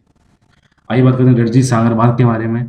तो जम्मू कश्मीर के कठुआ जिले में रणजीत सागर बांध पे 3 अगस्त 2021 को पायलट और सह पायलट योजना के माध्यम से सेना का एक हेलीकॉप्टर वहां पे क्या हुआ था, दुर्घटनाग्रस्त हो गए थे। वहां पे पायलट और सह पायलट की वहां पे मौत हुई थी। तो रणजीत सिंह बांध के पास हुई। तो रणजीत सिंह बांध कहाँ पे, रणजीत सिंह सागर बांध जम्मू कश्मीर के कठुआ जिले में है। ये है रणजीत सागर बांध जम्मू कश्मीर के कठुआ जिले में। रणजीत सागर बांध भारत के 2 राज्यों जम्मू और कश्मीर तथा पंजाब की सीमा पर रावी नदी पर पंजाब सिंचाई विभाग द्वारा निर्मित जल विद्युत परियोजना का हिस्सा है। ये 160 मीटर ऊंचा रणजीत सिंह सागर बांध परियोजना की स्थापित क्षमता 600 मेगावाट है और यह पृथ्वी की कोर सह बजरी खोल बांध यानी अर्थ को कम ग्रेवल सेल डैम का एक विशाल बहुउद्देशीय नदी घाटी परियोजना है। इस परियोजना का नाम पंजाब के जो प्रसिद्ध शासक रहे हैं महाराजा रणजीत सिंह उनके नाम पर रखा गया है। बांध ये पंजाब राज्य के पठानकोट और जम्मू कश्मीर के कठुआ दोनों से लगभग 30 किलोमीटर की दूरी पर थीन गांव जो कि जम्मू कश्मीर में स्थित है, इसलिए इसके नाम थीन बांध के नाम से भी जाना जाता है। इस परियोजना को वर्ष 2002 में चालू किया गया था और 2001 में भारत के तत्कालीन जो प्रधानमंत्री थे उस टाइम अटल बिहारी वाजपेयी द्वारा इसको राष्ट्र को समर्पित किया गया था। ध्यान रखना रणजीत सिंह सागर बांध क्या है, ये स्थित कहाँ पे, जम्मू कश्मीर में। इसको थीन बांध के भी नाम से भी जाना जाता है और ये किस नदी पर बनाया गया है, रावी नदी के पास इसको बनाया गया है। आइए बात करते हैं बादल फटने के बारे में। तो बादल फटना एक ऐसा घटना है इसमें छोटे से क्षेत्र में एक कम समय के अंदर बहुत ज़्यादा बारिश हो जाती है, इसको बोलते हैं बादल फटना। इसका डिटेल मैं आपको पहले बता चुका हूँ। तो भारतीय मौसम विज्ञान की बात की जाए तो ये लगभग 20 से 30 किलोमीटर वर्ग क्षेत्र में 100 मिलीमीटर प्रति घंटा से वहाँ पे बारिश हो जाए तो इसको मौसम फटने बादल फटना बोला जाता है। निम्न तापमान और धीमी हवाओं के सापेक्ष आर्द्रता और मेघ आवरण अधिकतम स्तर पर होता है। इस स्थिति के कारण बादल बहुत अधिक मात्रा में तीव्र गति से क्या होता है, संघनित हो जाते हैं और अधिक बारिश करते हैं, इसको बादल फटना बोला जाता है। आइए बात करते हैं AIFF men's footballer of the year 2020-21 के बारे में। तो भारत के डिफेंडर संदेश जिगिन को अखिल भारतीय फुटबॉल महासंघ ने AIFF men's footballer of the year 2020-21 और मिडफील्डर सुरेश सिंह बागजांग को AIF men's emerging footballer of the year 2021 का अवार्ड दिया गया। ध्यान रखना संदेश जिगन और मिडफील्डर सुरेश सिंह को। संदेश ने 2015 में गुवाहाटी के सीनियर राष्ट्रीय टीम में पदार्पण किया और तब से भारत के लिए 40 मैच खेले हैं, जिन्होंने 4 गोल किए हैं। उन्होंने 2014 में AIFF men's emerging player of the year का अवार्ड भी जीता हुआ है। और 20 वर्षीय सुरेश सिंह की बात की जाए तो सुरेश सिंह बागजाम ने इस साल की शुरुआत में ओमान के खिलाफ पदार्पण किया था। आइए बात करते हैं तेलंगाना सहकारी बैंक को मिला नाबार्ड पुरस्कार के बारे में। तो नाबार्ड ने 12 जुलाई वर्ष 2021 को 44वें स्थापना दिवस के अवसर पर Telangana state cooperative apex bank limited अर्थात TSCAB को देश में सर्वश्रेष्ठ राज्य सहकारी बैंक पुरस्कार से सम्मानित किया है। यह पुरस्कार लगभग 20 वर्षों के अंतराल के बाद नाबार्ड द्वारा फिर से शुरू किया गया। ध्यान रखना कि 20 साल बाद शुरू किया गया, इसलिए इंपॉर्टेंट है। किस राज्य बैंक को मिला? वो तेलंगाना सहकारी बैंक को मिला, ये आपसे जरूर आएगा। तो करीमनगर जिला सहकारी केंद्रीय बैंक को भी शानदार प्रदर्शन के लिए दक्षिण क्षेत्र में सर्वोच्च सहकारी केंद्रीय बैंक का पुरस्कार मिला है। और नाबार्ड की बात की, इसका फुल फॉर्म है राष्ट्रीय कृषि और ग्रामीण विकास bank, national agriculture bank. Bharat में क्षेत्रीय बैंकों के और शीर्ष सहकारी बैंकों को समग्र विनियमन के लिए एक शीर्ष नियामक संस्था है। इसकी स्थापना वित्त मंत्रालय द्वारा 1982 में की गई थी। आइए बात करते हैं जीका वायरस के बारे में। तो जीका वायरस जो कि डेंगू बुखार, येलो फीवर और वेस्ट नाइल वायरस के समान है। जहाँ तक इसमें संक्रामित किससे होते हैं? एंडीज प्रजाति के मच्छर के काटने से फैलता है जीका वायरस। ये मुख्य रूप से एंडीज एजेप्टी से फैलता है। जीका वायरस में क्या होता है? मच्छर के काटने से जो गर्भवती महिलाएं हैं उनके जो अंदर भ्रूण होता है उसमें यौन संपर्क, रक्त और रक्त उत्पादों के आदान और अंग प्रत्यारोपण के कारण फैलता है। तो बच्चों के क्या होते हैं? सर छोटे पैदा होते हैं। जीका वायरस का ये प्रकोप देखा जाता है। ये जीका वायरस का मच्छर है। तो जीका वायरस से संक्रामित कई लोगों में लक्षण नहीं भी होते हैं और कुछ में हल्के लक्षण दिखाई पड़ते हैं। ये लक्षण क्या क्या हो जाता है? बुखार आता है, हल्के हल्के दाने निकल जाते हैं, कंजुगेटिव होता है, मांसपेशियों जोड़ों में दर्द होता है, अस्वस्थता होती है, सिर दर्द शामिल होता है और आमतौर पर ये 2 से 7 दिन तक चलता रहता है। तो जीका वायरस संक्रमण के निदान की पुष्टि रक्त या शरीर के अन्य तरल पदार्थों जैसे टॉयलेट, व्हील एंड स्पर्म की प्रयोगशाला परीक्षण के बाद ये जांच होता है। जीका वायरस के लिए कोई टीका नहीं, ध्यान रखना। ये टॉयलेट की जांच करने, यूरिन जांच और केवल स्पर्म जांच से मिलता है। आरबीआई की डिजिटल मुद्रा लोन योजना के बारे में बात करते हैं। तो 22 जुलाई 2021 को भारतीय रिजर्व बैंक के अनुसार वह जल्दी अपनी एक डिजिटल करेंसी चालू करने वाली है। उसका एक गाइडलाइन जारी करेगी और ये थोक और खुदरा व्यापारियों को इसमें शामिल किया जाएगा। इसके अंतर्गत क्या होगा? वित्त मंत्रालय द्वारा गठित एक उच्च स्तरीय अंतर मंत्रालय समिति ने आरबीआई अधिनियम सहित कानूनी ढांचे में बदलाव के साथ केंद्रीय बैंक डिजिटल मुद्रा की शुरुआत की सिफारिश की है। केंद्रीय बैंक डिजिटल मुद्रा डिजिटल रूप से मौजूद मुद्रा है। ये CBDC central bank digital currency एक डिजिटल वॉलेट में रखा जाएगा जिसकी निगरानी आरबीआई द्वारा की जाएगी। वर्ष अक्टूबर 2020 में बहामास ने $100 नामक दुनिया की पहली केंद्रीय बैंक समर्थित डिजिटल मुद्रा, आप ध्यान रखना। तो बहामास के $100 है पहला डिजिटल मुद्रा है तो क्रिप्टो करेंसी भी, लेकिन क्या है ना, उसका कोई बैंक उसको क्या कोई भी किसी भी निगरानी के अंदर नहीं है। तो बहामास ने पहला $100 नामक एक क्रिप्टो एक करेंसी बनाई थी, डिजिटल करेंसी बनाई थी, उसको नेतृत्व किया था। तो अब आरबीआई भी ऐसा करने की कोशिश कर रही है। आगे बात करते हैं फुकुओका पुरस्कार के बारे में। तो फुकुओका पुरस्कार 2021 को 28 जून 2021 को प्रख्यात जो भारतीय पत्रकार हैं पी साईनाथ को, जापान का ये प्रतिष्ठित पुरस्कार है फुकुओका पुरस्कार, उनसे इसको नवाजा गया है। ध्यान रखना, फुकुओका पुरस्कार कौन देश देता है? जापान देता है। और किसको मिला? भारत के पत्रकार में पी साईनाथ को दिया गया है। ये पुरस्कार ग्रैंड पुरस्कार के रूप में दिया जाता है, जबकि शैक्षणिक पुरस्कार एकेडमिक प्राइज जापान के प्रोफेसर किसी मोता को दिया गया है। और कला और संस्कृति पुरस्कार थाईलैंड के फिल्म निर्माता प्रबडा यून को दिया गया है। तो फुकुओका पुरस्कार ऐसे लोगों को दिया जाता है जो एशियाई संस्कृति को बढ़ावा देने और जागरूकता बढ़ाने में मदद करते हैं। फुकुओका पुरस्कार 1990 में स्थापित किया गया था जापान द्वारा। तो ग्रैंड पुरस्कार उसमें जो दिया गया है ग्रैंड पुरस्कार, इससे पहले बांग्लादेश के मोहम्मद यूनिस, इतिहासकार रोमिल थापर और सरोद वादक अमजद अली खान को प्रदान किया जा चुका है। तो पी साईनाथ पहले फुकुओका पुरस्कार 11 भारतीयों को मिल चुका है। तो ध्यान रखना, इस बार मिला है पी साईनाथ। आइए बात करते हैं विंबलडन 2021 के बारे में। तो सर्बिया के नोवाक जोकोविच ने 6ठी बार विंबलडन जीत लिया। ध्यान रखना, तो इस बार विंबलडन किसने जीता? जोकोविच ने जीता है। तो ये इन्होंने मोटिया वेरेटिनोवा को हराया है। ये उनका 20वां ग्रैंड स्लैम पुरस्कार था। ये इसे 28 जून से 11 जुलाई को लंदन में आयोजित किया गया था। तो महिलाओं में विजेता इसके रहे एशले बार्टी जो कि ऑस्ट्रेलिया के हैं। उन्होंने किसको हराया था? कैरोलिना प्लिसकोवा को। ध्यान रखना, एशले बार्टी लड़कियों में, लड़कों में नोवाक जोकोविच जीते हैं। पेटीएम ने लॉन्च किया है पोस्ट पेड मिनी। तो डिजिटल भुगतान और वित्तीय सेवा प्लेटफॉर्म पेटीएम ने 5 जुलाई 2021 को यूजर्स के लिए 250 रुपए से लेकर 1000 रुपए तक की छोटी राशि की ऋण लेने के लिए पोस्ट पेड मिनी लॉन्च घोषणा की है। इससे क्या होगा? Paytm Aditya Birla finance limited द्वारा साझेदार करके चला गया, वहां से आपको 250 से लेकर 1000 तक का लोन मिल जाएगा। पेटीएम ने अपने मौजूदा बाय नाउ पे लेटर सेवा के विस्तार के रूप में अभी खरीदो उसका पेमेंट बाद में करना, उसको और विस्तारित कर दिया है, क्योंकि विशेष रूप से महामारी के दौरान जो यूजर्स हैं उनको अधिक लोन मिल सके। इस सेवा के लिए पेटीएम पोस्ट पेड केवल न्यूनतम सुविधा शुल्क के साथ 0% ब्याज रेट चुकाने के लिए 30 यानी 1 महीने के लिए आप 1000 रुपये तक का लोन ले सकते हैं। यूजर्स पेटीएम पोस्ट पेड के लिए 60,000 रुपये तक के तत्काल क्रेडिट के साथ साथ 250 रुपये से लेकर 1000 रुपये तक की ऋण को राशि को उधार ले सकते हैं। आइए बात करते हैं आर्टिकल 194 के बारे में। तो अनुच्छेद 194 विधानमंडल के किसी सदन और उसके सदस्यों और उनकी समितियों की शक्तियों और विशेषाधिकारों से संबंधित है। तो जो भी प्रिविलेज मिलते हैं, जैसे केंद्र में 105 और इसमें 194, तो अनुच्छेद 194 के अनुसार किसी राज्य के विधानमंडल का अगर कोई सदस्य या उसके विधानमंडल या उसके किसी समिति में कोई बात कही जाती है या मत रखा जाता है, उसके लिए कोई उसे अदालती कार्रवाई नहीं होगी, उसके लिए वो उत्तरदायी नहीं होगा। ऐसे किसी व्यक्ति के विरुद्ध ऐसे विधानमंडल के लिए किसी भी सदन के पदाधिकारी द्वारा उसके अधीन किसी प्रतिवेदन पत्र, उसका कोई मत दिया, उसने क्या कार्रवाई की, उसके प्रकाश से संबंध कोई भी कार्रवाई उसके खिलाफ नहीं की जा सकेगी। ध्यान रखना, ये क्या करता है, ये प्रिविलेज विशेषाधिकार देता है किसको, जो विधानसभा के जो विधायक होते हैं उनको, और सांसद को मिलता है 105 के थ्रू सांसद द्वारा। मंकी बी वायरस के बारे में बात करते हैं तो चीन में मंकी बी वायरस का पहला मानव संक्रमण मामला दर्ज कर लिया गया है।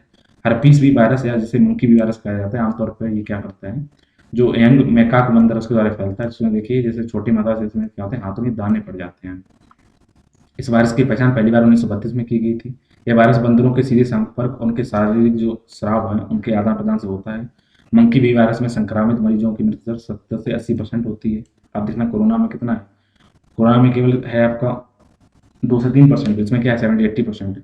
ये क्या होता है, बंदरों की लार से, उनके मलमूत्र से या उनकी रीढ़ की हड्डी जो ऊतक पाया जाता है उनके उससे फैल जाता है। संक्रामित बंदर द्वारा अगर काट भी लिया जाता है, खरोंच ज़्यादा, उससे ही फैल जाता है मंकी बी वायरस। तो मंकी बी वायरस संक्रमण के लक्षण आमतौर पर फ्लू जैसे होते हैं, जैसे आपको बुखार आएगी, ठंड लगेगी, मांसपेशियों में दर्द होगा, थकान आएगी, सिर दर्द होगा, सांस लेने में तकलीफ होगी, उल्टी आ सकती है, मतलब पेट दर्द हो सकता है। और अभी तक इसका कोई टीका मौजूद नहीं किया गया। ध्यान रखना, मंकी बी वायरस किससे फैलता है, ये बंदरों से फैलता है, मैकाक बंदर से। उसका पहला मामला कहाँ दिया गया है, चाइना में देख लिया गया है। इसी के साथ जितना भी डाटा करंट अफेयर था जो इस टाइम पे अगस्त महीने वो कंप्लीट होता है। उम्मीद है आपको ये समझ में आया होगा, आपको अच्छा लगा होगा। फिर भी अगर आपको लगता है इसमें कोई कमी रह गई है तो आप क्या करिए, आप कमेंट बॉक्स में लिखिए। इसका अगर पीडीएफ फॉर्म चाहते हैं तो आप मुझे अपना ईमेल अकाउंट लिखिए, उस पर सेंड किया जाएगा। और इसको आप इसी तरीके आप 1 महीने का एक साथ यहाँ पे करंट ले सकते हैं। इसी तरह के और नॉलेज लेने के लिए आप जुड़े रहिए मेरे यूट्यूब चैनल अपना छात्रा के साथ। मिलते हैं अगले यूट्यूब चैनल वीडियो के साथ, तब तक के लिए थैंक यू, धन्यवाद।